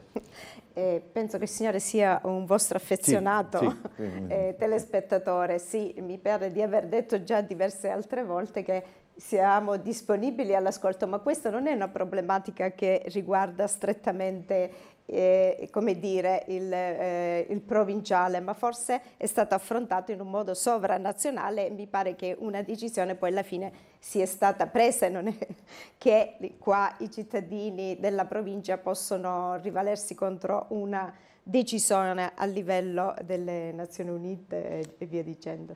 Allora, eravamo sulla questione, c'è ancora una telefonata, chiedo scusa o no? Eravamo alla discussione appunto di queste situazioni di, diciamo, debolezza della città, ecco, insomma, io non voglio usare il termine povertà perché forse è per certi aspetti improprio, ma comunque, insomma, che ci siano delle sacche diciamo particolarmente, ripeto il termine, delle lacune organizzative. È abbastanza insomma, si vede. Sì. Lì dove si deve intervenire secondo voi? Ma allora, basta fare riferimento a delle buone pratiche. Mi sembra che il sindaco di Pordenone, mi riferiscono che a Pordenone non c'è un senza tetto per strada. Senza tetto, cioè parliamo sempre di persone, quindi non faccio la differenza tra chi deve essere accolto, rientrato in modo regolare nel sistema di accoglienza o un senza tetto come questo di cui si parla, si accennava di Trieste. Evidentemente hanno predisposto un piano freddo, hanno predisposto un sistema di accoglienza, c'è un'organizzazione diversa, ecco, basta spostarsi lì solo verso Pordenone. Allora, il caso di Trieste ormai è alla ribalta a livello nazionale. È chiaro che c'è una volontà politica di non occuparsi di questa situazione. Sembra che siamo diventati quasi una sperimentazione sulla disumanità, perché qua disorganizzazione, ma ormai siamo sulla disumanità. Come si può dormire tranquilli sapendo che in questo momento ci avviciniamo dalla prossima settimana a temperature sotto lo zero, quando persone, e dico persone, non solo quelli del Silos ma anche questi qua, non hanno nessuna accoglienza, nessuna sistemazione, neanche un piano freddo per l'inverno. Cosa sono stati predisposti? 10 posti letto, 15? Anche il vescovo, appena è arrivato e ha compreso la situazione, si è attivato con la diocesi per dare un minimo di accoglienza, ma immagino che più di così non possa fare, anche perché non è un'organizzazione predisposta per questo, è un sistema di volontariato come tutto il lavoro che fanno giornalmente le associazioni di volontariato che ormai arrivano da Padova, da regioni confinanti, da altre città d'Italia, arrivano gli scout, la Croce Rossa. Ecco, ma questo ci denigra la città di Trieste, è un degrado di tipo umano cui noi, cioè la nostra città si mostra per quello che è, cioè non è più vista all'esterno come la città della Barcolana, ma è come la città del Silos. E questo, cioè la visione che diamo di noi stessi, della nostra città, del nostro territorio, ecco, di una città povera, ma povera di etica, ecco. Non è ammissibile una cosa del genere. Perché in altre città della nostra regione questo non succede? E certamente se parlo del sindaco di Pordenone non mi pare che parlo di un sindaco di sinistra. Ecco. C'è una mail molto che si aggancia un po' a quello che ha detto lei. Non so poi se i dati, però dice: chissà perché molti di quelli che hanno il diritto di voto non si recano alle urne a votare i partiti, forse perché non si fa più nulla sulle lamentele dei cittadini. E collegandoci un pochettino a quello che lei ha detto prima, no? C'è questa sensazione, ecco, insomma. Assolutamente sì, la sensazione c'è, infatti si è parlato spesso del partito degli assenteisti, di coloro che non vanno a votare, perché purtroppo ci sono stati dei casi di mala politica, non parlo solo a livello provinciale ovviamente, ma a vari livelli, a tutti i livelli, che hanno demotivato le persone a recarsi al voto. Però bisogna stare attenti in mano a chi affidiamo le scelte che riguardano la nostra vita, la vita di tutti, le scelte che riguardano l'amministrazione della nostra città, perché nel momento in cui votiamo o non andiamo a votare, stiamo facendo anche in quel caso una scelta politica. Gli altri stanno scegliendo per noi. Allora, è un diritto, ma è anche un dovere quello di andare a votare. Ricordiamoci che questa democrazia è stata fondata con la resistenza in cui molte persone sono morte per garantirci questo diritto. Ci sono degli stati, delle nazioni in cui non hanno questa possibilità di andare a votare, non hanno la democrazia e noi ce l'abbiamo e magari non utilizziamo quello che abbiamo a disposizione. Allora, vedo Bernardo Gulotta collegato, posso immaginare dal Parco di San Giovanni, credo, no Bernardo? Sì. Sì, esatto Umberto, buongiorno a te, a tutti i telespettatori e alla segretaria Maria Luisa Paglia. Siamo, come hai detto tu giustamente, a San Giovanni, 2 anni fa esatti, 5 di gennaio 2022, in questo boschetto che abbiamo dei problemi con il collegamento, in attesa di ripristinarlo. Mi volevo un attimo collegare a quello che... Ci siamo Umberto? Sì, adesso sentire ti sento, sentiamo. Sì, allora eravamo in movimento, però a sto punto ho paura che vi conviene star fermi o tornare sull'inquadratura precedente, perché ogni volta che vi muovete verso il boschetto vi perdiamo. Allora, proviamo a ritornare dove eravamo prima. È un po' problematica la faccenda. Allora, vediamo di ripristinare... qualche cavo e poi Sì, vediamo magari di ripristinare meglio il collegamento. Intanto c'è una telefonata, sentiamo la telefonata e poi gestiamo anche questo momento, insomma. Prego, buongiorno a chi è in linea. Buongiorno dottor Bogazzi, a lei e alla sua ospite. Buongiorno. Volevo riferirmi alla persona che avete intervistato ieri, il senza tetto triestino. Allora, Per prima cosa io vorrei sapere chi lo ha pagato per fare delle dichiarazioni del genere. Vive con la pensione di reversibilità della moglie. Lui che cosa ha fatto in tutta la vita? Non ha lavorato in nero, che ha tutte, come ha detto lui, che ha tutte le costole rotte, una persona non si regge in piedi. Se ha di fare degli interventi in testa, minimo viene ricoverato, se non ha solo di tagliarsi i capelli, perché si ricordino bene che il comune si prende cura delle persone dopo i 65 anni. Sono un ex assistente sociale, fra le quali avevamo una persona della quale ci siamo presi cura dopo i 65 anni di una delle famiglie più ricche di Trieste. E questo dormiva ma peggio che sotto i portici, che rifiutava qualsiasi aiuto. Le forze dell'ordine, alle quali va tutti i miei complimenti, nelle notti più fredde lo andavano a prendere con il termos col caffè caldo e lo prendevano sotto braccio, uno da una parte, uno dall'altra, e lo facevano camminare perché non si ghiacciasse. Perché veramente col freddo che c'è a Trieste lo sappiamo benissimo quello che può succedere. Non accettava. Questo signore, mi dispiace per lui, non ha fatto niente in tutta la vita e per me è stato pagato da qualcuno per fare quelle dichiarazioni come al solito contro di piazza. Ma non credo, almeno adesso non ho visto niente contro il, non ho sentito niente sì, contro il comune. Era chiaro, contro il comune che non si prende cura delle persone, intanto per legge e dopo il 65esimo anno di età. Ok, va bene, prendiamo nota. Il nostro Gulotta lo ha anche detto nel servizio che insomma stiamo anche cercando di vedere, di fare anche noi delle ricerche eccetera, ma insomma non mi sembravano accuse così enormi per non essere credo che per essere avrete sincero. ricevuto qualche segnalazione.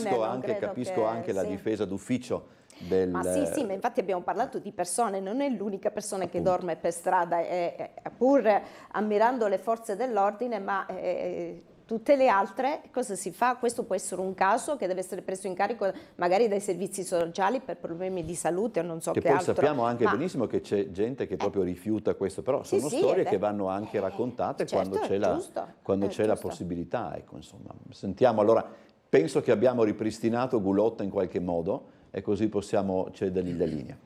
Sì, Umberto. Prego, vai Bernardo. Sì, Umberto, grazie di nuovo della linea. Hai anche risposto in maniera corretta alla signora che ha chiamato un attimo fa riguardo il senza tetto. Giustamente ci stiamo prendendo le riserve di verificare la situazione, perché quella che abbiamo sentito era la versione dell'uomo, ma è chiaro che poi anche i servizi sociali del Comune di Trieste sono coinvolti, l'ATER, e quindi insomma le verifiche sono doverose. Le domande e le perplessità che ha sollevato la signora sono anche giuste, cioè cosa ha fatto quest'uomo tutta la vita per magari provare a costruirsi un futuro, non lo sappiamo, vediamo magari di approfondire, ma insomma questo è un altro capitolo e hai risposto giustamente tu alle giuste anche osservazioni della signora. Ritorniamo però sui nostri passi. Sì. Dove siamo oggi? Siamo nell'area boschiva dell'ex OPP, dove 2 anni fa esatti, il 5 gennaio del 2022, fu ritrovato il corpo di Liliana Resinovic, proprio qui in questa zona che ora Franco Torricella vi sta facendo vedere, che è ancora delimitata dai nastri che avevano messo i vigili del fuoco e il personale di polizia, proprio a delimitare il luogo esatto del ritrovamento del cadavere. Un caso che non è una questione locale, è diventato ben più grande, oltrepassato i confini cittadini come mistero della morte di questa donna, è diventato un caso nazionale. Su cui oggi noi torniamo proprio perché siamo ai 2 anni del ritrovamento del corpo, ma in questi giorni chi ha anche seguito i mezzi di informazione lo ha appreso, è stato dato l'ok alla risumazione della salma, proprio per quegli accertamenti che il GIP ha indicato prima di procedere con l'archiviazione del caso come suicidio. La Procura infatti lì aveva puntato, dopo le analisi dei medici legali, proprio perché non vi erano elementi che potessero far pensare che la morte di Liliana Resinovic fosse causata da una mano altrui, fondamentalmente, e quindi quello che è stato poi l'esito delle perizie aveva dato come risultato la morte volontaria a cui però non vogliono credere i familiari, gli amici di Liliana Resinovic. La giustizia ha fatto il suo corso e quindi siamo arrivati a oggi con questa novità, questa ennesima perizia che verrà svolta nelle prossime settimane sul corpo di Liliana Resinovic dopo proprio la riesumazione della salma, come abbiamo detto poco fa. E cosa si sta cercando da queste nuove analisi che verranno svolte prossimamente? Bisogna fare chiarezza su alcuni punti, un'ipotesi congelamento del corpo, perché le date, in questo caso anche oggi all'interno del quotidiano Il Piccolo, Laura Tonero descrive i punti più oscuri della vicenda, cioè se la morte della donna coincide con il giorno della scomparsa, era il 14 dicembre del 2021, oppure se la si può attribuire a un periodo diverso, ovviamente successivo al giorno della scomparsa o proprio a ridosso del giorno del ritrovamento, il 5 gennaio del 2022. Quindi un'ipotesi congelamento del corpo affinché non si deteriorasse e potesse in qualche modo conservarsi, passatemi il termine per renderlo più semplice e usare meno gerghi giudiziari fondamentalmente.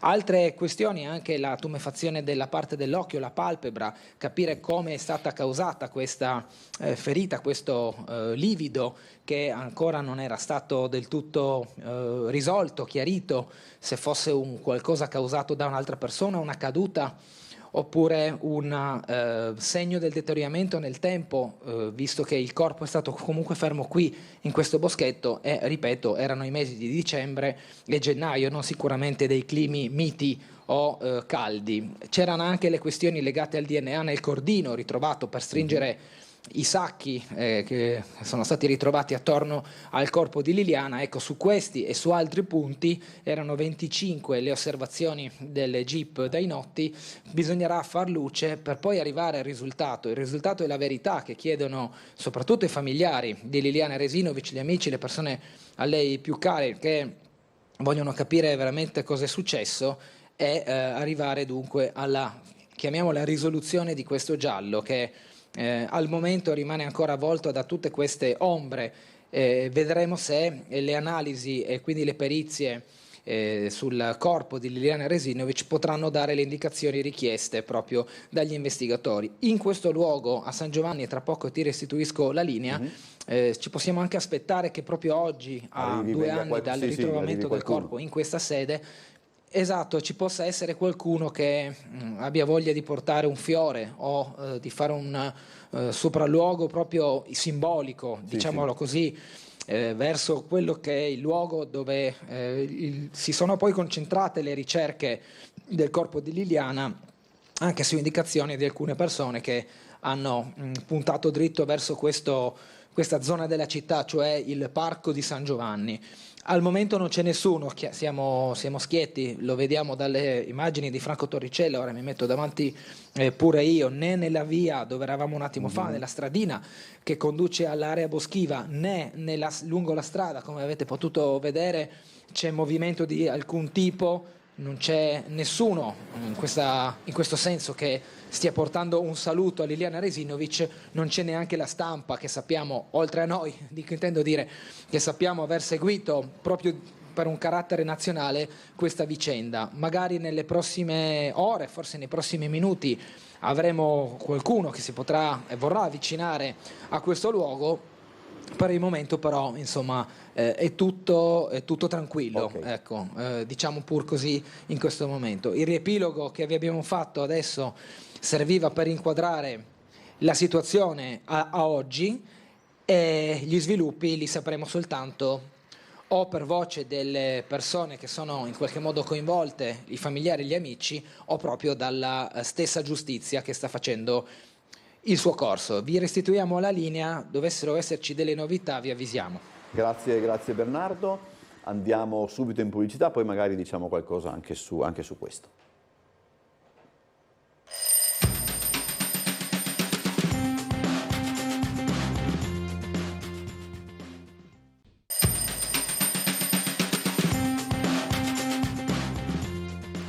Allora, discutevamo un attimo durante la pubblicità con Maria Luisa Paglia, segretaria provinciale del Partito Democratico, anche diciamo così, di come il caso Resinovic sia diventato anche un caso nazionale, insomma, no? E che va un po' oltre i confini della città per tutta una serie di ragioni. Volevo riportarla al discorso di cui ci siamo occupati prima. C'è una lettera, dice a 2 richiedenti asilo è stato assegnato un appartamento appena un mese dopo il loro arrivo in Italia e li ho visti essere inseriti in corsi di apprendimento della lingua italiana con le stesse tempistiche, li ho visti percepire 260 euro al mese a persona senza dover pagare né affitto né bollette. Tutto questo succede nella disumana Trieste. Io indagherei su questa modalità, non mi sembra assurdo che dopo 2 mesi, quando ci sono persone lì che sono state smistate dal prefetto, dopo essere stati asilo per 8 mesi, 6 mesi, alcuni quasi 1 anno, e non so questi come sono arrivati e dopo 1 mese hanno ricevuto sia la sistemazione, il corso di italiano e quant'altro. Ecco, i 260 euro al mese mi sembra improbabile. Indagherei al posto non so se la signora o il signore su questa informazione. Ecco. E invece un altro telespettatore, sempre non senza un certo sarcasmo, riferito alla questione del senza tetto, dice: naturalmente è colpa della Serracchiani. Va bene, anche sì, di Giulio Cesare, quando va bene. Allora, no, però volevo fare un ulteriore commento su chi ha scritto la mail. Non dico questo, non ho detto questo per una posizione ideologica, ma essendo tutore di minori stranieri non accompagnati, so quanta fatica facciamo i tutori per trovare il corso per i nuovi arrivati ragazzi, per cui c'è diciamo un percorso diverso. Ecco, vengono presi in carico il prima possibile proprio perché minorenni e a volte non c'è il posto nella scuola, bisogna inserire, aspettare l'inizio dell'anno scolastico, quindi mi sembra improbabile che dopo 2 mesi, cioè noi facciamo una fatica enorme insieme all'assistente sociale, al direttore o direttrice della comunità, quindi so come funziona il sistema. Molto improbabile questa cosa, ecco, sì. Per la Serracchiani però direi una cosa: la Serracchiani ormai non c'è amministrativamente da circa 10 anni, non si può fare riferimento sempre a quelli che c'erano prima. Ecco, adesso ci sono delle persone nuove che amministrano e bisogna fare riferimento a loro, non è come dire logica questa affermazione. Ecco. Non so se lei ha letto in questi giorni, c'è stata una lettera aperta di Peppe Dell'Acqua nei confronti della questione sanitaria, insomma, per quanto riguarda... Sì, assolutamente. Allora, cosa si può dire? Si sta distruggendo un sistema che costituiva un'eccellenza. Trieste era conosciuta in tutto il paese, in tutta l'Italia, ma per vari aspetti. Allora, a partire dai ricreatori, le microaree, possiamo parlare per quanto riguarda la sanità psichiatrica, ma è tutto un sistema che si sta smantellando. Basti pensare che fino a 2 anni fa, prima della pandemia, dirigenti nostri locali della SUGI, intendo dire, venivano invitati da altre regioni, anche dal Veneto, per illustrare come si potesse implementare il sistema delle microaree. Ecco, la sanità a livello psichiatrico è più che conosciuta, cioè il sistema Basagliano in tutta Italia ha fatto scuola, quindi non sono io qui a parlarne, però la cosa è chiara, è logica, si sta smantellando un sistema che funzionava per andare sempre più verso la privatizzazione, ma il risultato è sotto gli occhi di tutti. Anche stamattina leggevo una segnalazione sul nostro giornale locale di una persona che deve essere seguita a livello oncologico e non le fissano un appuntamento. Allora stiamo parlando di una cosa grave. Qua c'è di mezzo la salute, ma la sopravvivenza delle persone. Allora, questo sistema, questa modalità, questo percorso iniziato non funziona, sta causando disagi e questo è un fatto obiettivo sotto gli occhi di tutti. Allora, questo significa il non ascolto, perché ci sono... Allora, qua parliamo di pronto soccorso, parliamo di corsie di ospedale sovraffollate per mancanza di medici e arrivano sempre di più da altri paesi. In Inghilterra sono stati inseriti nel sistema nazionale sanitario 11.000 medici nigeriani. 11.000. Quando da anni si sovvenzionavano, si pagavano, si dava un aiuto affinché queste persone studiassero per, come dire, renderli indipendenti, ma siccome lì un medico guadagna pochissimo e sopravvive, allora preferisce trasferirsi in Europa, in Inghilterra, in questo caso, dove guadagna bene. Quindi dove arriveremo? Da noi c'è il numero chiuso, da noi non si fanno nuove assunzioni, i medici resistenti lo fanno a scapito della loro salute e arriveranno sempre medici che verranno pagati con gettoni o chi potrà farlo si riverserà sulla sanità privata. Ma la sanità è pubblica, noi paghiamo le tasse che ci devono essere restituite in servizi. Allora, c'è una telefonata e poi una mail. Buongiorno. Pronto, buongiorno, prego. Buon anno. Buongiorno signora. Allora, per quanto riguarda il Silos, io sono rimasta allibita dall'intervista che ha fatto il vostro collega a quel pseudo maestro di italiano che insegna l'italiano, quando gli è stato chiesto non vorrebbe un tetto sulla testa, un lavoro, no? Assolutamente, ha detto io sto bene qua, non voglio andare da nessuna parte perché tanto ci sono le organizzazioni che ci danno tutto quello che vogliamo.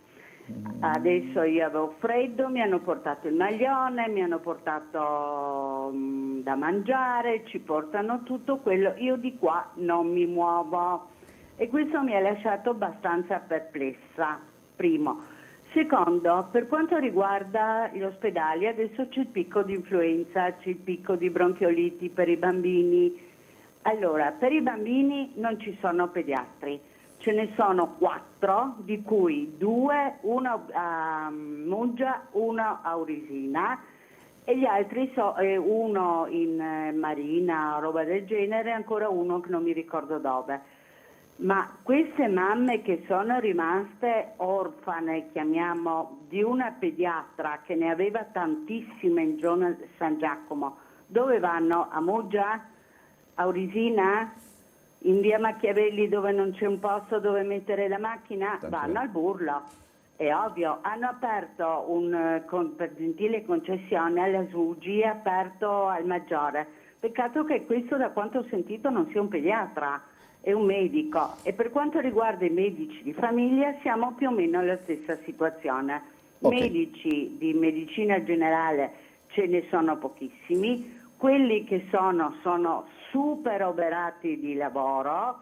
Io ho un medico di base che è una santa, non un medico, perché è venuto addirittura la domenica mattina a casa, però la gente dove va? Al pronto soccorso. Quindi intasiamo il pronto soccorso. È chiaro, signora, chiedo scusa.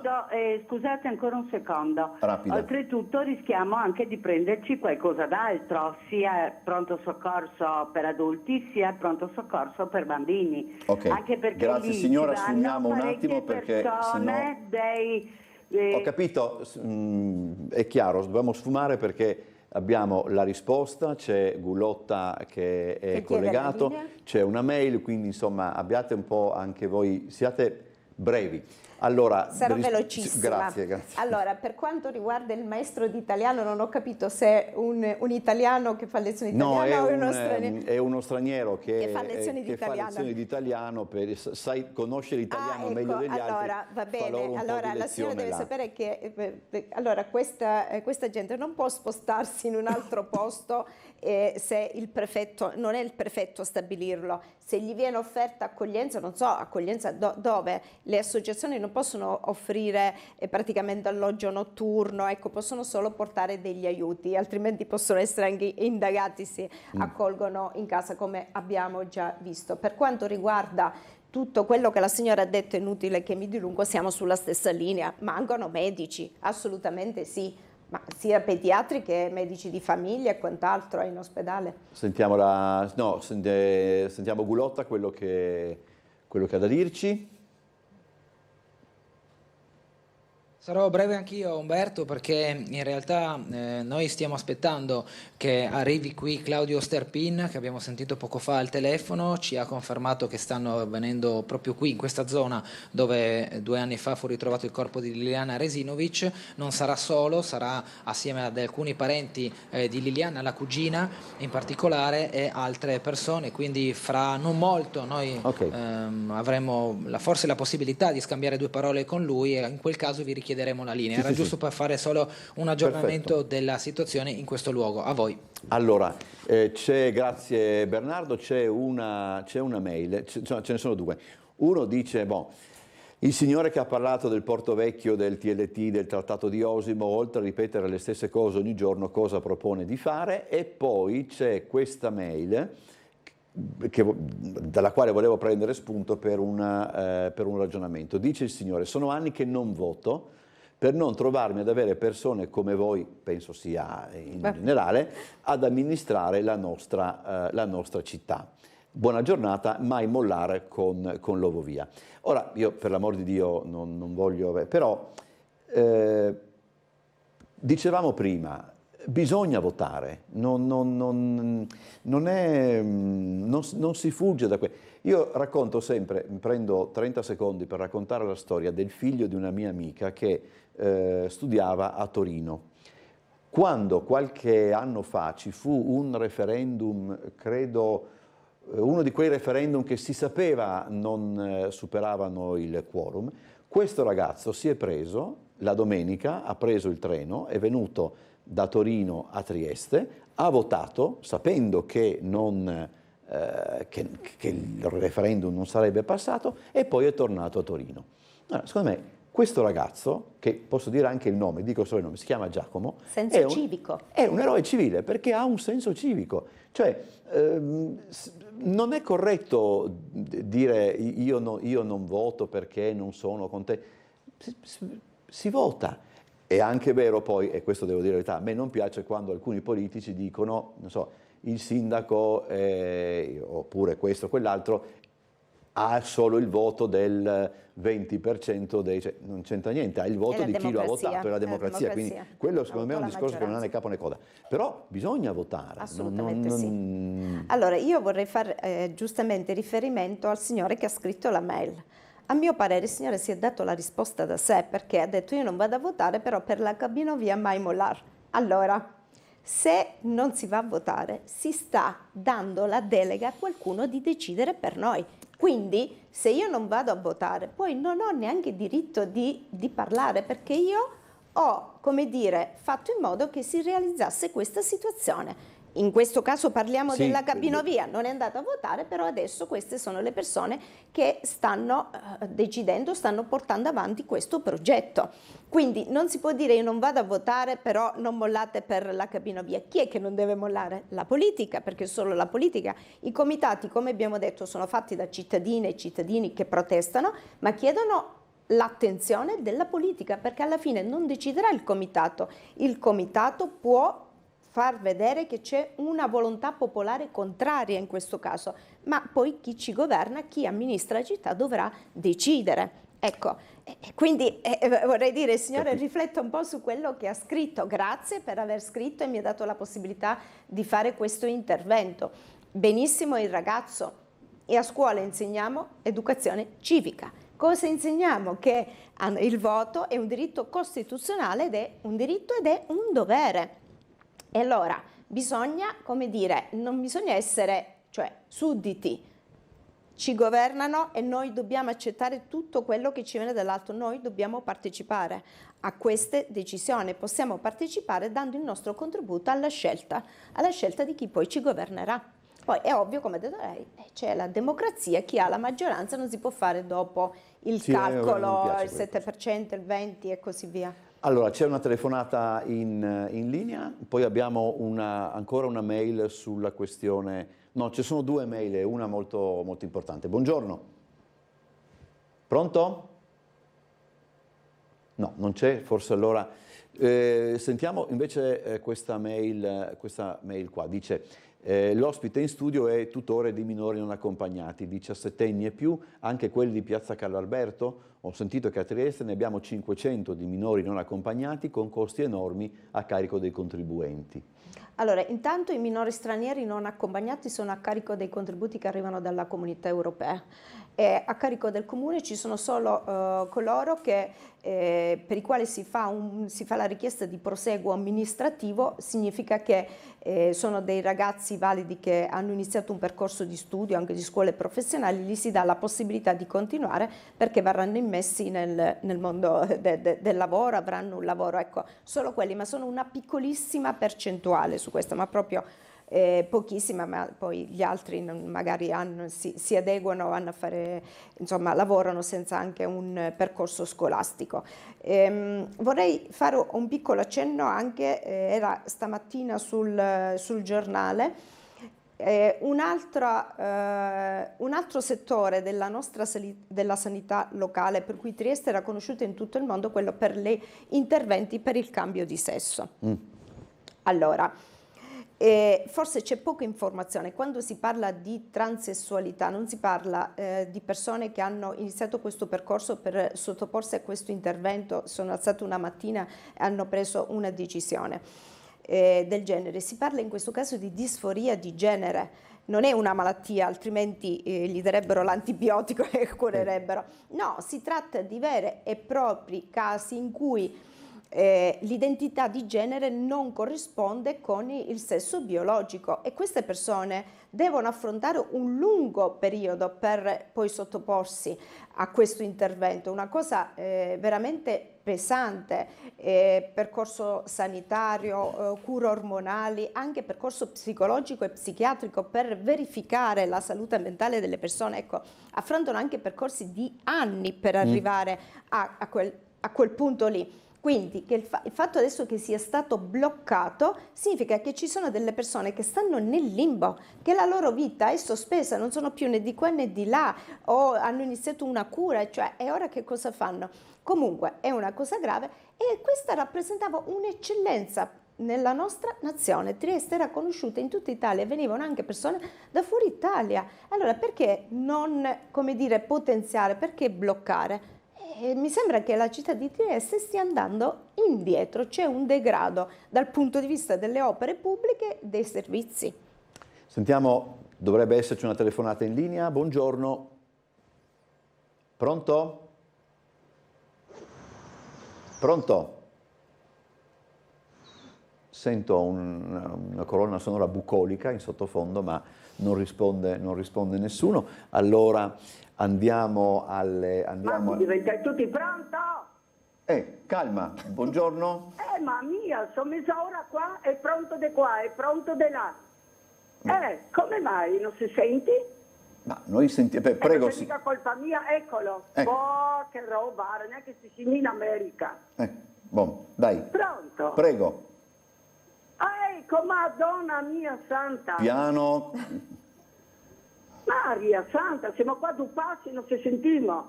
Mi arrivo più collegare in America se con qualcuno. Dai, arriviamo alla domanda. No. Ve voglio bene, ma buon Gesù, per attaccarmi poi. No, arriviamo alla domanda. Buongiorno. Adesso ho sentito il discorso della signora, mi ho bloccato.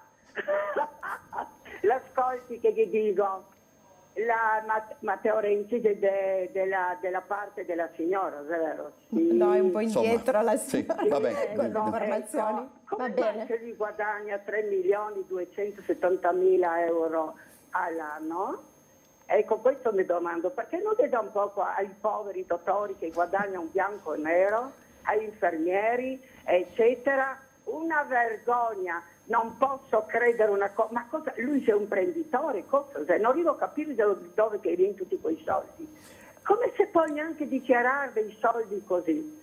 Come si può dichiarare? Ma dai, ma per favore, la gente che guadagna 400-500 euro al mese, non è possibile. E poi quel discorso che l'ha detto adesso, c'è una cosa che non arrivo neanche a pensare, che voi pensate alle persone di cambiare sesso. Ah, Maria Santissima, cosa che mi tocca sentire a 80 anni.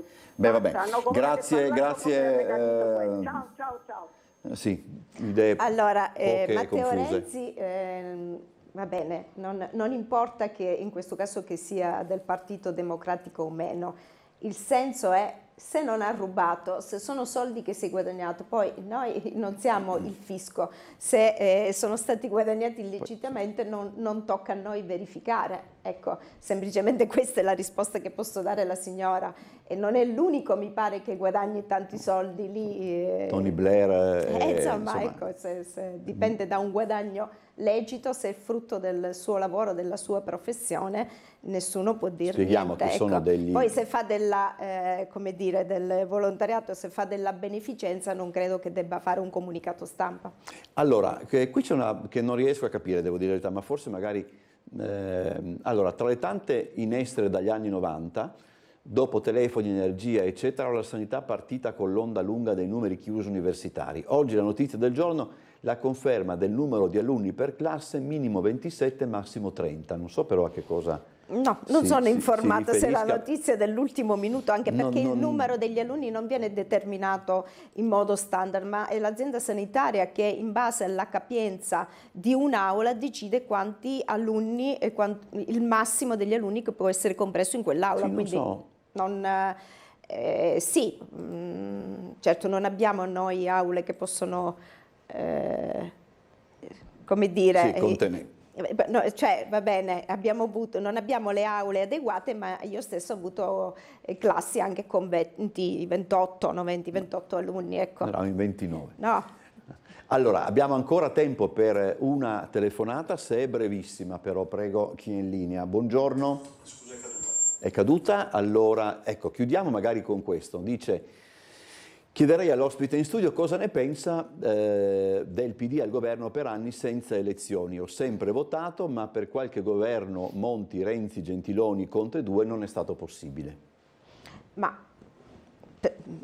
cioè, è un discorso complesso, però se ci sono stati dei governi che non sono stati votati, sono stati, si è preso a carico il Presidente della Repubblica nel caso di Monti di sistemare le cose, per così dire, perché ci trovavamo in una situazione di quasi fallimento dello Stato. Se non fosse riuscita quell'operazione si sarebbe sicuramente andati ad elezioni. Allora, un Presidente della Repubblica ha la prerogativa di fare tutto ciò.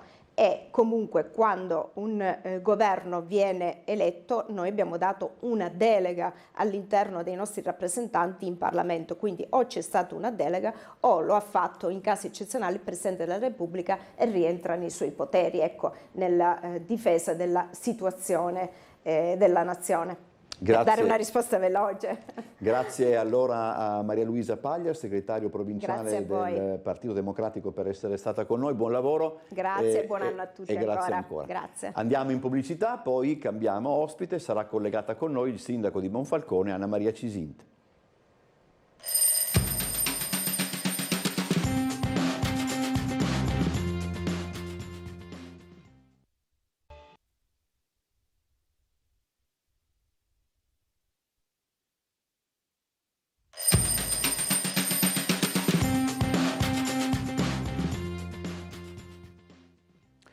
Allora, eccoci nuovamente in diretta e con noi potete vederla alle mie spalle collegata il sindaco di Monfalcone Anna Maria Cisint, che ringrazio appunto per questa partecipazione. Buongiorno sindaco. Buongiorno e grazie a voi. Allora, cominciamo subito con una domanda che ci arriva dal signor Visentin. Dice, insomma, fa riferimento al caso Monfalcone, alle parole della Premier Meloni. Lei già ieri si era, in una nota, già ieri sera noi l'abbiamo letta, anche aveva apprezzato insomma quello che Meloni ha detto ieri. Sì, certo, io ringrazio la Presidente perché è ovvio che l'attenzione nazionale è un elemento benefico che porta, diciamo, la consapevolezza di situazioni molto gravi che sono quelle che in questi anni sono accadute e accadono in maniera anche più intensa sul nostro territorio. Ci sono due questioni di fondo in questo caso. La prima questione è il rispetto delle regole, delle leggi. Chi arriva sono anni che lo dico, deve sapere che in Italia ci sono delle leggi e che quelle si rispettano. Nelle città ci sono delle leggi e quelle si rispettano. Ci sono delle culture, delle tradizioni e quelle si rispettano. Pensi che cioè questa città ha subito un corteo dove la prevalenza al 99,5% era di persone appunto dell'Islam, che hanno manifestato contro il fatto che il sindaco vuole far rispettare a tutti la legge. Ecco, questo è il tema più importante, no? Ieri il Presidente del Consiglio ha detto chi viene in Italia deve rispettare le norme. Sarebbe una cosa di una banalità estrema se la sinistra non appoggiasse invece chi intende non rispettare le norme. E noi chiediamo rispetto delle leggi, diciamo che se le moschee sono abusive non possono essere utilizzate in quel modo, e la sinistra manifesta con tutti gli appartenenti all'Islam d'Italia per sostenere invece il fatto che si possa utilizzare una moschea abusiva. Io lo trovo surreale. Senta, sindaco, c'è il rischio, non so, che si apra un caso a Monfalcone o si è già aperto per certi aspetti? Ma guardi, Monfalcone ha nella sua città un'azienda che fa da lavoro a circa 8.000 persone quando costruisce 3 navi. Quelle 8.000 persone, le persone che fanno, diciamo, la costruzione, gli operai, come è stato operaio mio padre, come è stato operaio mio nonno, oggi sono per lo più appunto dipendono da ditte in appalto e subappalto. C'è un appalto sano che noi apprezziamo. Il numero dei dipendenti diretti è basso, così piccolo, 750 sono gli operai diretti, il resto è un turnover incredibile di cui noi paghiamo le conseguenze. Quindi il caso Monfalcone, che io sto sottoponendo sempre di continuo, non ha solo l'elemento importante, difficile e da prendere in mano, che è quello dei comportamenti e della, diciamo, imposizione dell'integralismo musulmano, che è gravissimo e che si manifesta in molti modi. Perché ieri c'erano i giornalisti di Piazza Pulita, oggi ci sono quelli delle Iene, ma stanno 2 giorni, qui dovrebbero rimanere tutti molto tempo e vedere ciò che vediamo noi rispetto alle donne, rispetto alle bambine, seguire i casi delle bambine che vengono obbligate al matrimonio, di cui domani dopodomani noi andiamo anche a verificare lo stato delle ultime che abbiamo salvato, usano questa città. In realtà il caso Monfalcone c'è da tempo, perché una percentuale così elevata di stranieri che non vuole integrarsi perché ha portato la propria cultura creando una città nella città, è ovvio che è un unicum e quindi è un po' purtroppo per noi, ma può essere utile per altre città, può essere utile per modificare alcune norme, per avere la consapevolezza che le leggi si devono far applicare, può diventare un modello e noi siamo i portavoce di una situazione che deve essere risolta, perché altrimenti negli anni, anche non troppi, visto che ci sono delle modalità, diciamo, demografiche attivate, in pochi anni pagheremo veramente delle conseguenze molto pesanti.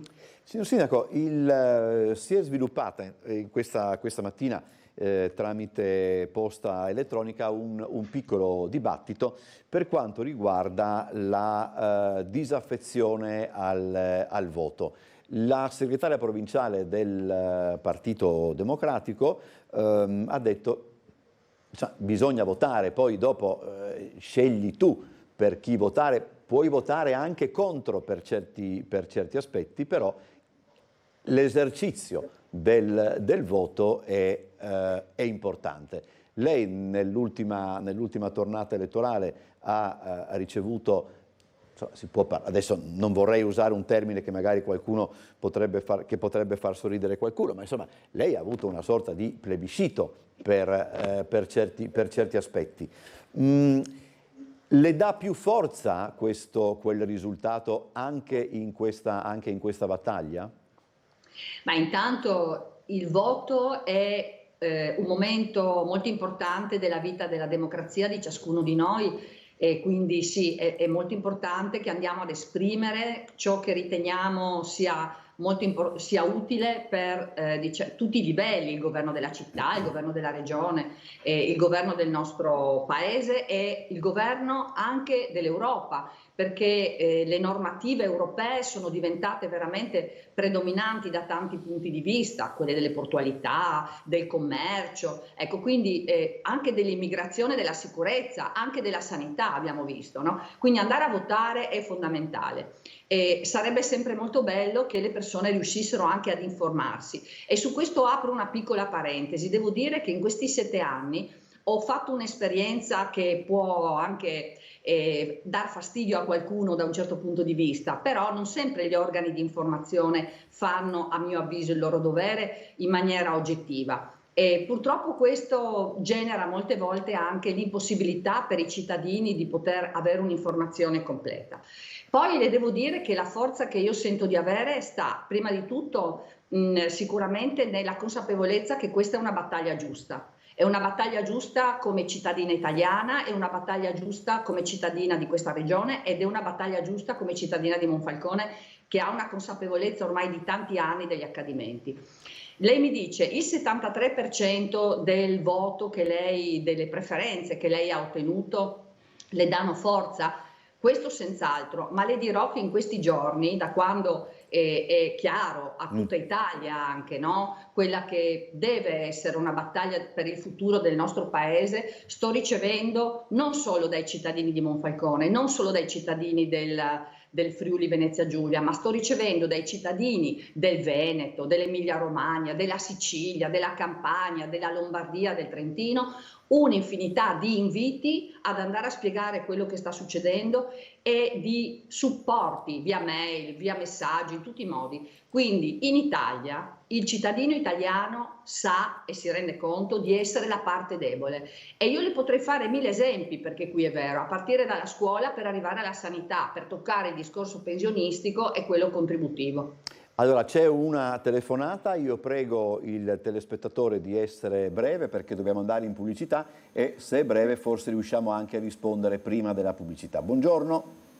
Sì, buongiorno, sono Dino. Prego.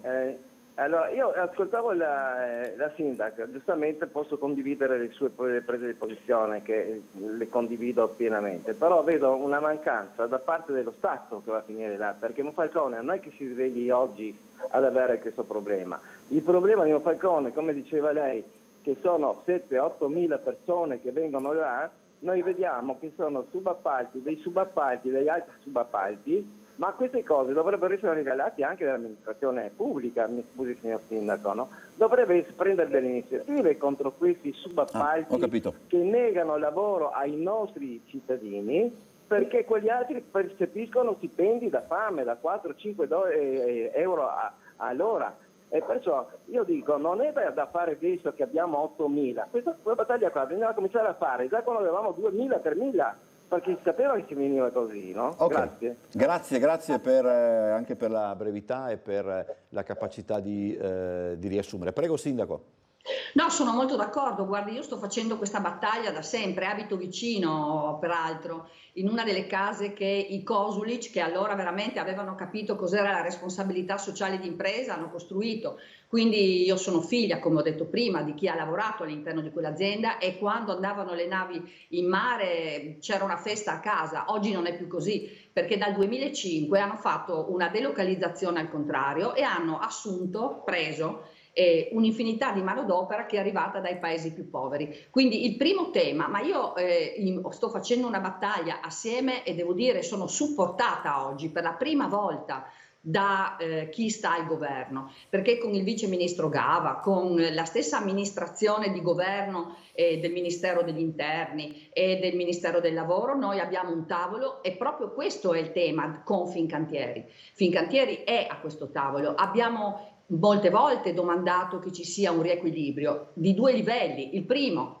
riprendete ad assumere personale diretto, perché fare il saldatore, fare il carpentiere è un valore, intanto è un valore professionale e dà valore anche al lavoro di un prodotto che genera PIL e che genera export. Quindi il lavoro, secondo me, deve essere sempre la finalità di qualsiasi attività.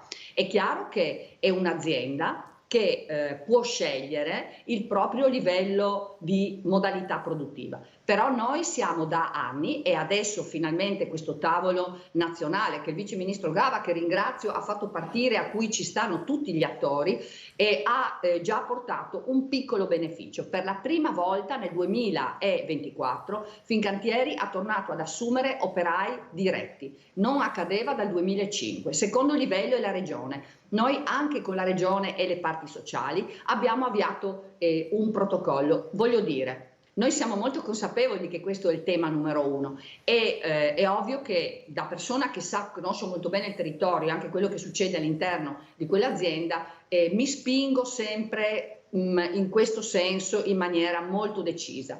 Il secondo livello sono anche delle norme che vanno riequilibrate. Mi riferisco ad esempio alla proposta di legge che il mio partito ha, attraverso una proposta che noi abbiamo confezionato, ha oggi all'attenzione del Parlamento, ed è quello sulla modifica della legge dei ricongiungimenti familiari. Mi spiego. Quando è arrivato la prima persona dal Bangladesh per lavorare, oggi la norma consente di far arrivare 2 persone se tu hai un permesso di soggiorno, se tu hai un contratto a tempo determinato di un anno e se hai non più, diciamo, anche di 12.600 euro IRPEF lordi. Queste 3 condizioni sono facilissime da rispettare, quindi ne arrivano 2. In 6 anni da uno ne abbiamo avuti 6. Quindi ci sono più 6 persone, quindi ci sono più questioni da risolvere e per la prima volta, guardate, ve lo dico con anche un minimo di speranza, per la prima volta noi abbiamo veramente gli elementi per poter andare su questa strada, quando prima abbiamo ricevuto da parte dei governi, ecco, che non voglio far polemiche, ma la porta sbattuta in faccia. L'altra cosa che voglio dire però dobbiamo è che andare in pubblicità, Sindaco. Solo concludere questo pensiero. Ha ragione quel cittadino. Guardate che la fatica che faccio per far rispettare le leggi davanti alla sinistra e a chi ritiene che invece questo sia un sopruso è gravissimo. Noi vogliamo far rispettare le norme e siamo aggrediti da qualche tipo di stampa, la Repubblica, il Fatto Quotidiano, e da qualche TV che non fa informazione ma disinformazione, perché vogliamo che le leggi in Italia siano rispettate da tutti, altrimenti non c'è la libertà. È una grande battaglia. I cittadini lo capiscono e ti stanno vicino e io li ringrazio per questo. Allora andiamo in pubblicità, poi riprendiamo, Sindaco.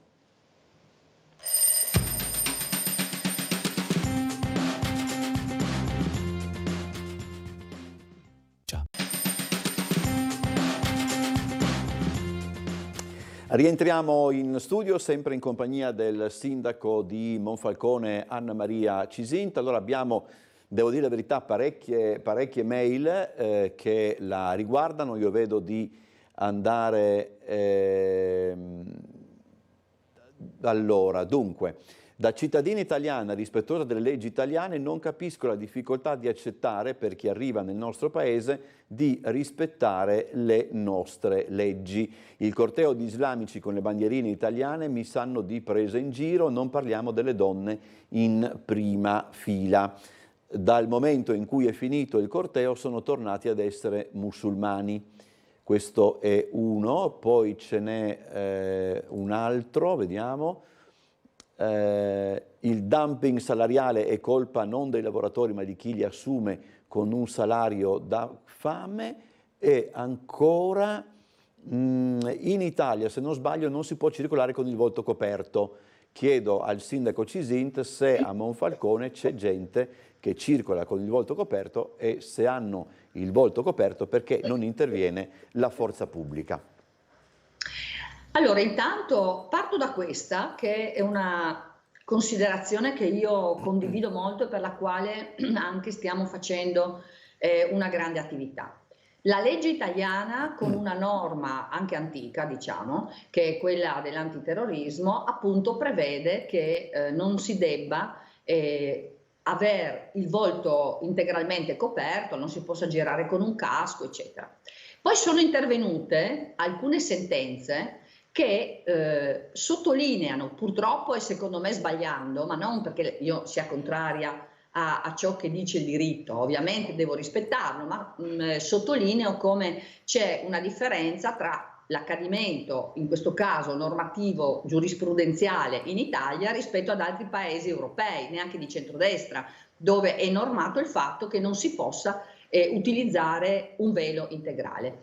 Quindi purtroppo questa giurisprudenza molto importante, addirittura una sentenza della Corte Costituzionale, dice che per motivi religiosi, purché si facciano riconoscere, le persone possono anche utilizzare il velo integrale. Quindi è impossibile che la forza pubblica in maniera legittima possa intervenire soltanto facendo in modo di poter riconoscere chi è nascosto dietro appunto il velo integrale. Noi abbiamo nel regolamento previsto che però non si possa entrare nei nostri edifici pubblici, quelli di proprietà del comune, ed è l'unica cosa che io posso fare. Anche su questo abbiamo sollecitato una modifica normativa, se questo sarà possibile, perché potremmo in questo modo evitare di incorrere in problematiche di sicurezza. Però voglio dire un'altra cosa che non ha soltanto a che vedere con la sicurezza e che appartiene al concetto di islamizzazione integralista a cui faccio spesso riferimento. Sindaco, la domanda che dovremmo farci è come mai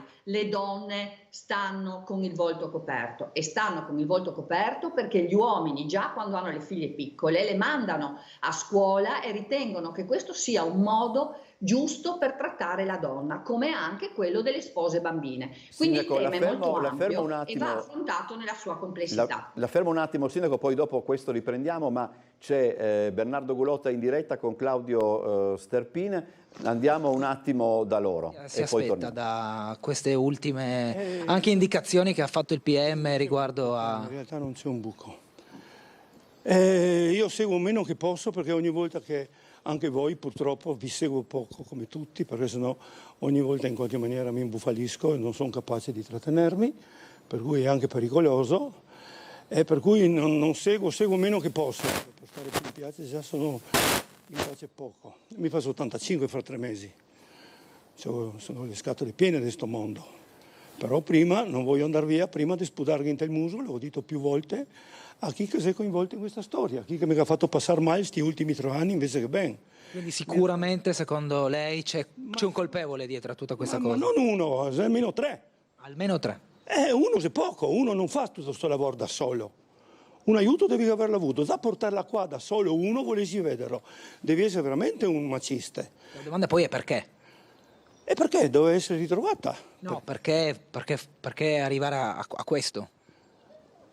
Perché è una questione, secondo me, economica, anche. E se no, sotto c'è qualcosa di brutto, come ho già ventilato, non è escluso che possa essere, e allora il discorso si fa estremamente più serio, più pericoloso, io non ho paura di nessuno, possono ammazzarmi ieri, non mi interessa un cavolo di niente, però voglio la verità, non una verità, come certi vostri colleghi tentano di fare. Perché c'è qualche collega che gli basta una verità, allora corre dietro alle fantasie, e quello qua non c'è fantasie da correrci dietro. Questa è una cosa estremamente seria, a me mi ha rovinato gli ultimi 2, 3, 4 anni di vita, per cui posso essere più imbufalito di tutti al mondo, tutti, perché ognuno, voi siete giovani e avete la vita davanti, io il mio avvenire è tutto dietro là, obiettivamente. Oggi ha portato un fiore? No, l'ho portato l'altro ieri, l'ho portato giù, è una mezza dimenticanza anche perché le cose si rincorrono, ma si poteva anche farlo, non so per me, eravamo qua ieri, cioè, insomma, sono qua. Viene qua spesso? Viene qua spesso? Spesso sì, perché questo è il posto l'ultimo che l'ha vista non viva, ma che lei ha toccato in qualche maniera, per cui...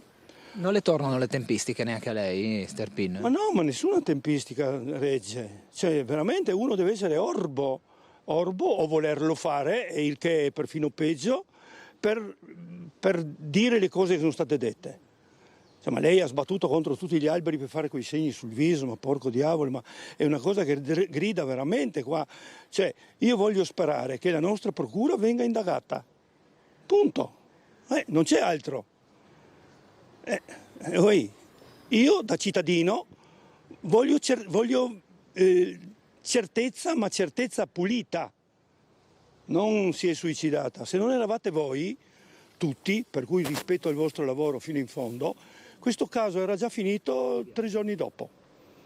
Tutti stavano zitti, tutto archiviato, puff, perché se si lamenta uno su tutti, un deficiente, per dire, io ero l'ultima ruota del carro che poteva avere in qualche maniera diritto a parlare, perché ancora per qualcuno sono ancora presunto amante, ma va giusto per dire.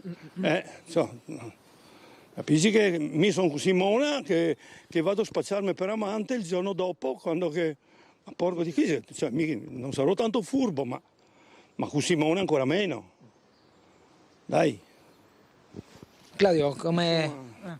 No, niente, mi sono elettrico, era tremo in P, e purtroppo da 2 anni ormai, perché non potrà essere mio. Perché anche quando che ben viene fuori la verità vera, c'è una soddisfazione che doveva essere, che già da subito, ma tutto finisce là purtroppo, cosa vuol fare? Ma lei ha in mente qualcuno? Ma io ho in mente più di qualcuno, ma non posso dirlo, perché non è lecito né logico. Ma non sono io che dovevo dire lui potrebbe essere stato. Io beata l'ora se mi indagavano, così avevo più libertà di parlare, già così parlo troppo, ma se ero indagato, mamma mia, veniva fuori tutto, perché mi sia l'uno? Così in teoria non lo puoi fare, obiettivamente parlando.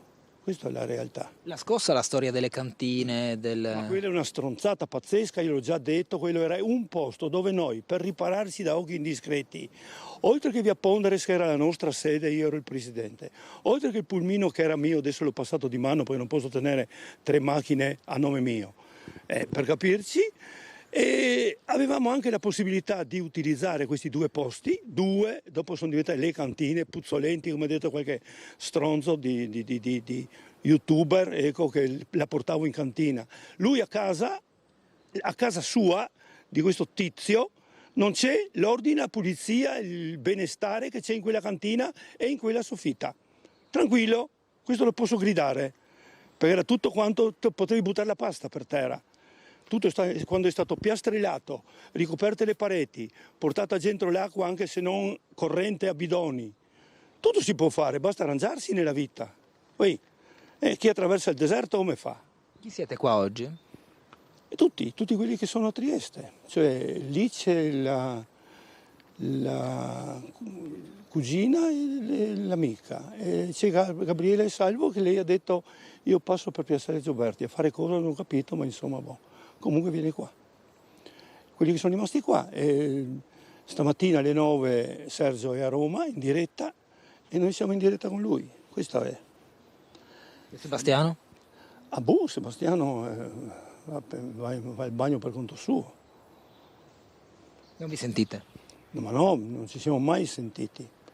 Ci siamo scambiati parole da lontano, ma secondo me è meglio così, no? Lui non ha niente da dire, io ancora meno, punto.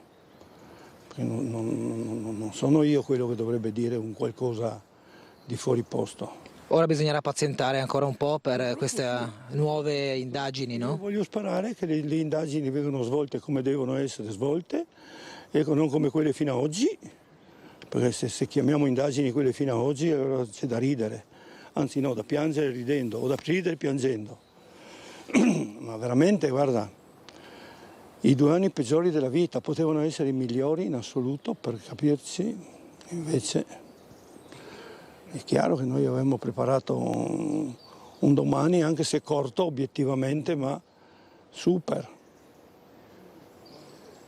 Claudio, grazie. Di niente, a voi. Umberto, vi restituisco la linea se siete in linea. Io non ho sentito niente da studio, quindi... Abbiamo sentito tutto quanto, grazie Bernardo, grazie anche a Sterpine. Sindaco Cisintra, le chiedo ancora, so che è brutto farle insomma, questa domanda,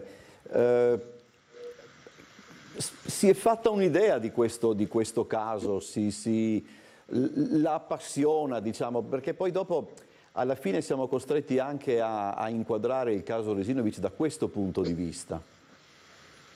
Ma intanto sì, è impossibile non seguire gli accadimenti di tutto il territorio, no? Quindi siamo tutti molto dispiaciuti per quello che è avvenuto. Ci sono adesso momenti importanti, 4 domande fondamentali a cui deve essere data risposta. È logico che se non viene scoperta esattamente una certa questione, che è soprattutto relativa ai tempi, no? Perché questo capisco da non esperta che sia rilevante, è logico che nulla potrà essere risolto neanche dopo che il corpo della povera Liliana verrà appunto resumato. È logico che la situazione che si è creata in così tanto tempo sarà di difficile risoluzione purtroppo. Ci auguriamo tutti che la paternità di ciò che è accaduto, se c'è una paternità, perché bisogna essere molto oggettivi anche, no? Ragionare sempre con prove in mano. È logico che le dico la mia percezione. Che una si suicidi in quel modo mi sembra veramente incredibile per tante ragioni, il discorso del dove, il discorso dei sacchi, il discorso di tutti questi aspetti dell'abito che è lo stesso di quando era uscita, il discorso di quanto è quello che aveva mangiato a colazione. Insomma, sono delle situazioni che hanno veramente del surreale, pensando che qualcuno... Io immagino, non appartiene a me l'idea di affrontare questioni, come dire, per me è intollerabile che una persona pensi al suicidio, personalmente trovo che sia una cosa abominevole, enorme, anche di grande sofferenza proprio per chi fa questa scelta, no? Ma sicuramente ritengo che sia completamente fuori strada il fatto che una persona che lo decida faccia delle cose così normali durante la giornata, porti le immondizie. Sì, mi sembra. Il tema è però che forse certe situazioni dovrebbero essere affrontate immediatamente, nei minuti successivi, perché è proprio nell'immediatezza che si possono avere le risposte più utili anche ad affrontare i casi. Penso che sia così. Andiamo in pubblicità, poi torniamo a leggere parecchie mail che la riguardano.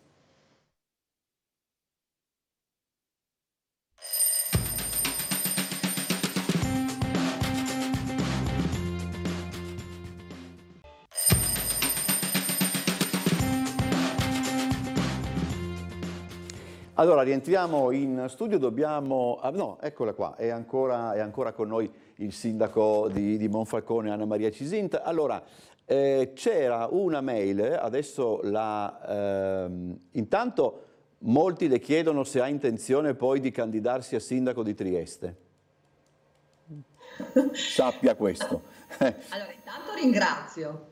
Penso che attualmente il sindaco sia bravissimo, ho un grande affetto per il mio amico Roberto e ringrazio di questa grande stima e di questa fiducia degli amici triestini, peraltro una città che frequento, che amo moltissimo e che come noi gode di questa meravigliosa possibilità di avere il mare. E dopodiché io faccio il sindaco a Monfalcone e lo faccio con orgoglio e di conseguenza è un tema che ovviamente non mi sono mai posta assolutamente. Penso che ci siano candidati triestini davvero molto bravi, sicuramente nel dopo di piazza e il centrodestra avrà un'alternativa veramente di grande spessore, ritengo. Allora, qui c'è una domanda, questa è una bella domanda. Perché non si prevede a Monfalcone un locale adatto a moschea?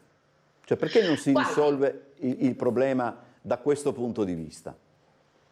Allora, intanto comunico che il sindaco non ha questo, tra virgolette, compito, no? Perché non possono utilizzare quei 2 locali come moschea? Questa è la domanda. Perché c'è una legge che dice che tu devi utilizzare i locali per la destinazione d'uso che hanno, ma questa non è una formalità o un formalismo, è sostanziale. Perché è sostanziale? Perché all'interno di quei locali, la cui destinazione in un caso è commerciale e l'altra è direzionale, tu non hai le caratteristiche urbanistiche destinate alla sicurezza interna ed esterna che possono garantire diciamo, la possibilità di fare altre cose. Ma poi non lo possono garantire, questo piano regolatore non l'ho fatto nemmeno io, tra l'altro, no? È stato ereditato addirittura dalla giunta Pizzolitto. Pensate, quando assessore all'urbanistica era il signor Buconate, che è quello che inventa e che dice cose completamente false rispetto a ciò che io ho fatto, cioè ho semplicemente applicato quello che loro avevano approvato, un piano regolatore dove lì c'è il commercio e c'è la direzionale, ma anche giustamente perché non ci sono parcheggi, perché gli spazi sono piccoli, eccetera. Quindi il primo tema è: cosa deve fare il sindaco?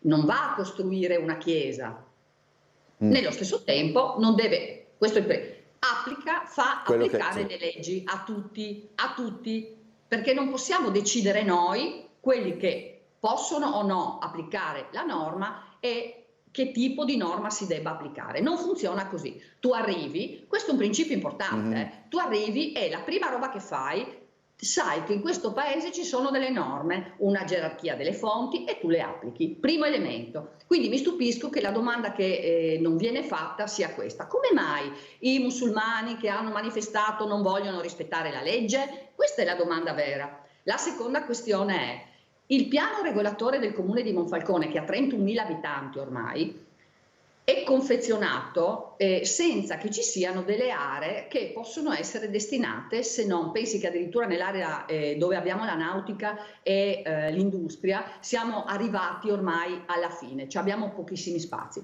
Quindi già io con molta trasparenza e onestà intellettuale dico: a Monfalcone il piano regolatore non verrà modificato per costruire alcun edificio di culto. Si rivolgano anche altrove. Lei sa bene dove siamo, c'è una realtà molto ampia, si rivolgano altrove, facciano i passi corretti per fare le cose. Noi non abbiamo la colpa se a causa dell'inversione del sistema produttivo dal 2005 in poi, con leggi compiacenti che consentono di far arrivare tutto il mondo a porte spalancate, ci troviamo in questa situazione, no? Non abbiamo la colpa noi. Allora le dico già che, numero 1, si rispetta la norma, numero 2, il piano regolatore non potrà essere modificato. Questi sono gli elementi che io come sindaco posso dire e posso spiegare. Del resto, guardi, l'avevo spiegato molto bene anche sempre alle comunità, perché a differenza di quello che qualcuno ha detto, io prima di questa manifestazione che è stata fatta il 23 di dicembre, l'antivigilia di Natale, con un preciso significato anche sulla data, io prima per 7-8 volte ho incontrato le comunità, le ho incontrate molte volte spiegando e chiedendo una collaborazione, perché nella vita tu non è che pretendi e basta. Per adesso noi abbiamo dato e ricevuto 0, abbiamo dato scuole, ne ho costruite 4, ma le ho costruite perché i bambini delle famiglie bengalesi sono numerosissimi, quindi io ho costruito e sto costruendo un'altra scuola dell'infanzia e ovviamente anche sopportando dei costi. Il 95-98%, quasi 100% del welfare del comune di Monfalcone è diretto agli extracomunitari. Gli alloggi, perché l'ISEE che hanno è ovviamente piccolo, visto che sono famiglie molto numerose, le donne non lavorano, quindi sono monoreddito, ovviamente è destinato agli extracomunitari. Allora, per adesso la cittadina di Monfalcone ha dato. Cosa ho domandato? Ho domandato rispetto per le leggi, per le tradizioni, per la cultura, per le donne. Qui le donne camminano dietro. Le bambine, solo nel mese di dicembre ne abbiamo salvato 2. Perché non si occupano di questi giornaloni come La Repubblica, Il Fatto Quotidiano, Piazza Pulita? Perché non si occupano di questo? Nessuno mi ha domandato, sindaco, quali sono le bambine che avete salvato? Come mai? Allora io spiego, perché ho i verbali, non posso dire i nomi e i cognomi, ma vi posso raccontare quello che succede. Noi abbiamo nelle nostre classi 23 su 25 sono non italofoni. Uno ti può dire, e qual è il problema? Ah, è un problema gigantesco, perché questa comunità non ha nessuna intenzione di integrarsi, quindi come ha fatto una città nella città, fa all'interno delle classi la classe nella classe. Quindi il tema è molto impegnativo, ovviamente io faccio quello che è possibile, più di quello che è possibile, e lo stiamo facendo in maniera evidente. Chi conosce la situazione se ne rende conto. Però non ci va bene di essere strumentalizzati, di essere usati e di perdere la nostra italianità, lo devo dire, anche con un po' di orgoglio. Allora, andiamo ancora un attimo da Bernardo Gulotta, poi abbiamo anche una telefonata. Allora, Bernardo, vuoi che facciamo prima la telefonata così non... Guarda Umberto... Sì.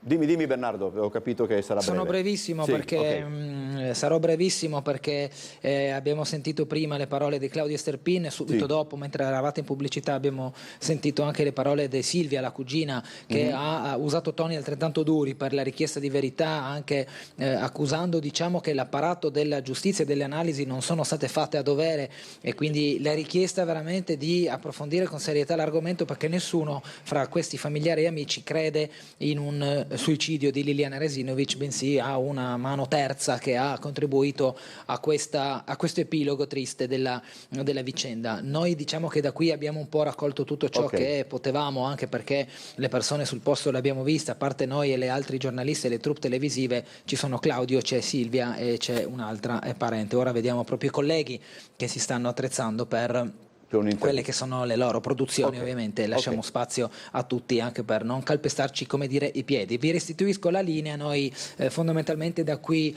non abbiamo molto altro da aggiungere, ci rivedremo dopo, ovviamente gli approfondimenti nel corso del telegiornale. Ok, grazie Bernardo, allora sentiamo la telefonata. Un saluto a Cisinte che non ho salutato. Sì, poi glielo faccio presente. Allora, grazie, chiedo scusa allo spettatore che abbiamo fatto un po' attendere, ma adesso ha libertà di esprimersi. Buongiorno. Pronto? Prego. Mi sente? Sì, benissimo. Allora, io sono d'accordo con la sindaca, la conosco molto bene. Prego. Ecco, conosco bene la sindaca e mi conosce bene anche lei. Ecco, mi chiamo Francesco. Ecco.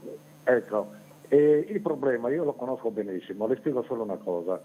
Io vengo dal Meridione e abito qua dal 72 e mi sono integrato benissimo, però queste persone è difficile integrarli e vivo ogni giorno sulla mia pelle, li ho vicino, lavoro una persona, due e vivono 6 in un appartamento, ma stiamo scherzando? Questi hanno fatto, il corteo con la bandiera italiana, vogliono essere italiani con la loro legge, come io andrei di là voglio essere musulmano con la legge italiana, ma stiamo scherzando? E la sinistra va contro la sindaca, tutto il bene che sta facendo per Monfalcone, ma non esiste, questi si vogliono sottomettere, ma ho visto degli episodi anche sulla mia pelle, io ero in piazza Monfalcone, per allattare dei bimbi a Natale, e non le dico cosa mi è successo, ma è una roba allucinante, no. Ecco, io chiedo solo una cosa alle sindache, vada avanti così, non si fermi, perché sta facendo benissimo, gli altri dicono quello che vogliono, la ringrazio. Grazie, approfitto c'è una mail che chiede se si hanno novità sui vandali che hanno distrutto la statuetta di Gesù Bambino. Il signor Francesco, che appunto ha espresso un po' il sentire della comunità, perché come Francesco io incontro un'infinità di persone ogni giorno, parlo con i cittadini sempre, sono a disposizione con il mio telefono, con i miei social, e quindi il sentire, però io sono monfalconese, quindi vedo con i miei occhi e ho visto l'evoluzione, anzi l'involuzione.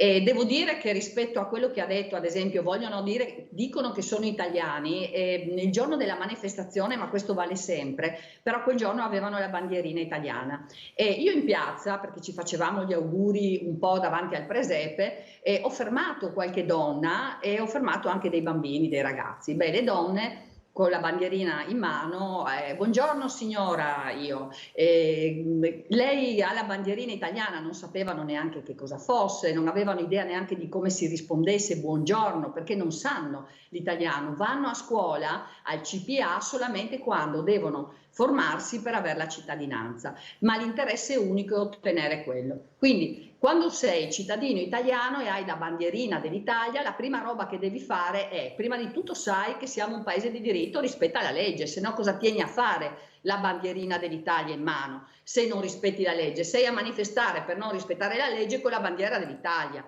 è veramente un assurdo.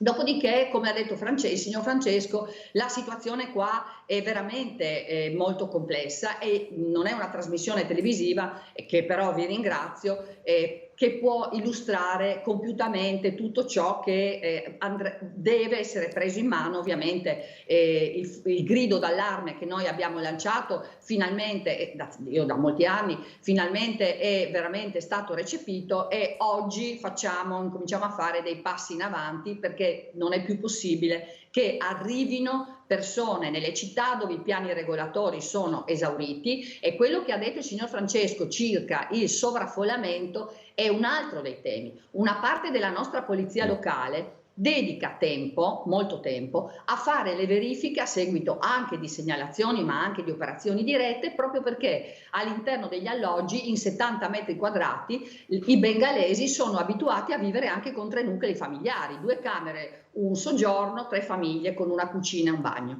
Ecco, quindi è una situazione che bisogna conoscerla bene per parlarne. In troppi ne parlano a sproposito e in maniera ideologica. Per quanto riguarda il Gesù che è stato martoriato, certamente le indagini si sono quasi concluse, però è ovvio che io non posso parlare di ciò che emerge. Diciamo che abbiamo perché ho chiesto ai cittadini anche che mi raccontino, e qualcuno si è fatto direttamente avanti con me e quindi ho contezza degli accadimenti. Quindi direi che è stato un episodio deprecabile, molto grave perché in presepe c'erano varie statuine molto più grandi di Gesù. Prendere Gesù, spaccargli la testa e mettere dentro i petardi per far esplodere la pancia è veramente una cosa che ha dell'allucinante solo nel pensiero di chi ha deciso di poter fare questa azione. Nel contempo questa è la parte poi che viene ovviamente gestita dalla nostra polizia locale, direttamente dal comandante, c'è stata la Digos, eccetera, quindi è in mano alle forze dell'ordine e la videosorveglianza ovviamente è stata molto utile, siamo partiti da lì nonostante ci sia stato un temporale forte, eccetera, però grazie a Dio noi abbiamo videosorvegliato le parti importanti della città. Voglio dire che domani alle 10:30 faremo in Piazza della Repubblica proprio invece la deposizione, tra virgolette, della statua di Gesù, di un Gesù che un cittadino ha regalato in un cesto ieri in maniera anonima, e che diventerà proprio per dar valore anche ai simboli, perché i simboli sono importanti. Il presepe non è solo un simbolo, ma ha un valore importantissimo non solo per la nostra cultura, ma anche per ciò che San Francesco all'epoca ha immaginato quando molti secoli fa quello è stato il punto di partenza del Natale, no? Dal punto di vista anche del simbolo. Quindi noi domani alle 10:30 faremo la deposizione di questo Gesù bambino, questa statua che diventerà la statua dei presepi che ogni anno vengono appunto realizzati nel centro della piazza e che danno valore soprattutto alla nostra cristianità in una città molto complessa che non può mettere in dubbio la sua storia, la sua tradizione, la sua cultura e il suo essere occidentali. C'è una telefonata, buongiorno. Sì, buongiorno, mi chiamo Riccardo Alessi, chiamo da Ruda, sono consigliere comunale d'opposizione. Intanto appoggio e faccio i complimenti al sindaco di Monfalcone che sta facendo una battaglia per tutti e soprattutto per le generazioni che verranno. Poi volevo sottolineare due aspetti. Il primo aspetto è che oltre questo grosso problema appunto dell'immigrazione e della non integrazione, noi all'interno del nostro paese abbiamo un altro grosso problema, che sono i radical chic, sono coloro che appoggiano questa immigrazione folle. E ad esempio nel mio paese c'è un centro accoglienza per minori problematici. Ebbene, questi minori all'inizio andavano in centro paese, dopodiché sono spariti e vengono portati tramite dei pulmini a Cervignano. Perché? Perché la gente di Ruda si è lamentata che questi ragazzi stavano in piazza con i telefonini a osservare le ragazze che passavano. Allora c'è stata una stranza delle mamme nei confronti della giunta e la soluzione è stata quella di portarli a Cervignano. Quindi c'è un'ipocrisia da parte della sinistra che è enorme, immensa. Anche loro non credono nell'integrazione, hanno uscito fuori la integrazione diffusa, che è una balla enorme, perché questo non è un paese che riesce a sopportare un'integrazione diffusa. Quindi io appoggio e faccio i complimenti al sindaco di Monfalcone e le auguro buon lavoro e soprattutto di non mollare. Grazie. Ok, grazie per questa telefonata. Signor Sindaco, si arriverà secondo lei si risolve il problema in qualche modo? Ma intanto ringrazio anche questo cittadino, come vede e ha detto correttamente che non è un tema di Monfalcone e basta. Io penso di aver fatto emergere con consapevolezza una situazione che è molto diffusa, che è diffusa in particolare nelle città grandi, nelle città industrializzate, perché il lavoro deve tornare ad essere un valore.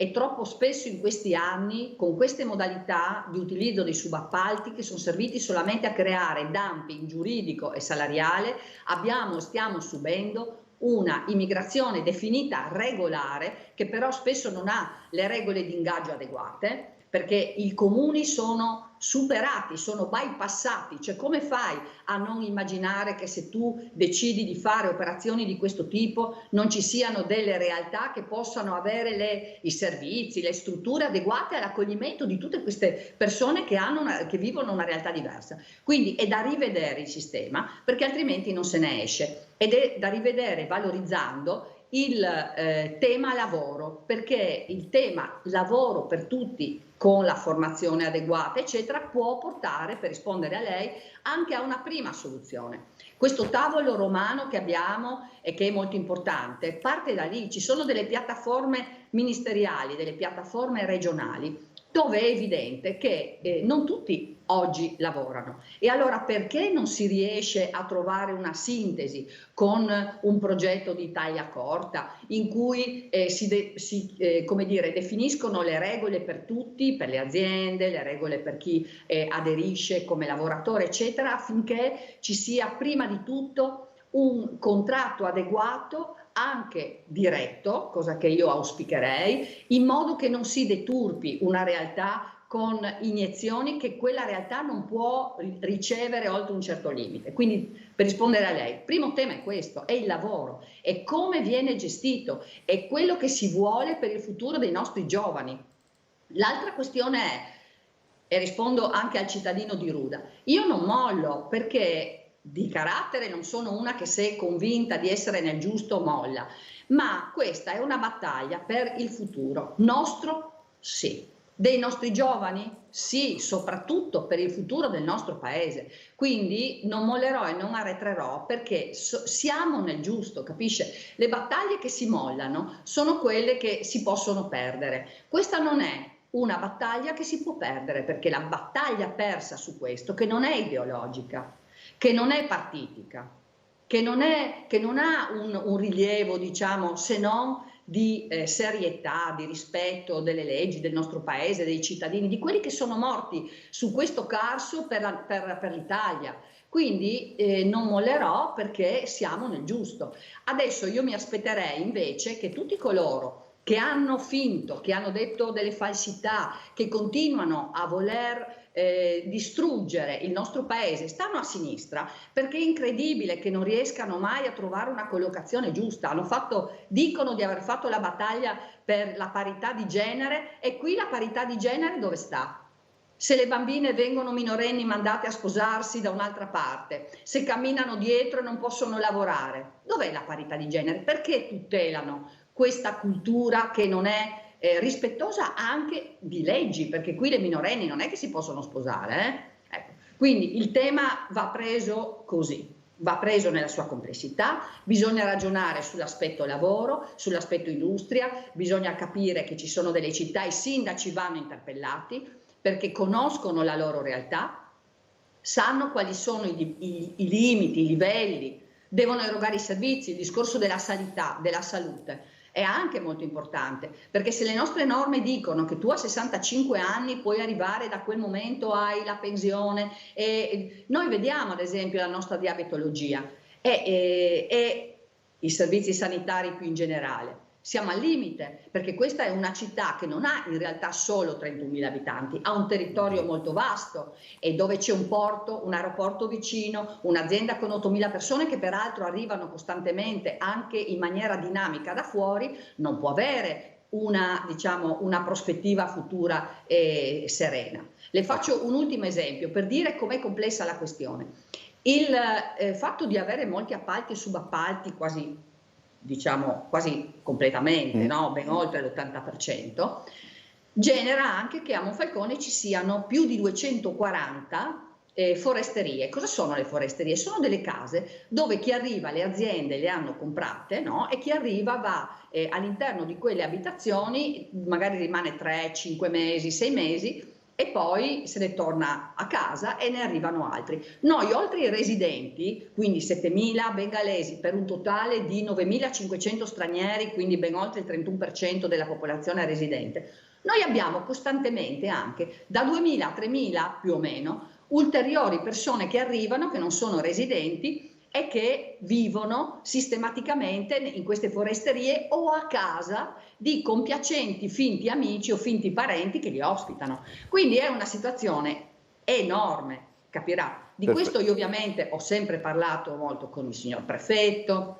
c'è una situazione conosciuta, se c'è una che non tiene un cencio in bocca, quella sono io, ma perché bisogna raccontare, bisogna risolvere, questo è l'obiettivo. Grazie, però Sindaco. Tutti devono fare dei passi importanti. Grazie Sindaco per essere stata con noi, grazie ai telespettatori che hanno telefonato, ai telespettatori che hanno scritto le mail e anche all'altra ospite Maria Luisa Paglia del Partito Democratico. Grazie ancora, noi ci vediamo. Grazie a voi. Grazie Sindaco. Ci vediamo alle 13 per l'anteprima del telegiornale, 13:20 il telegiornale, 18 Trieste in diretta, 19:30 il telegiornale della sera. Grazie ancora, buona giornata a tutti, arrivederci.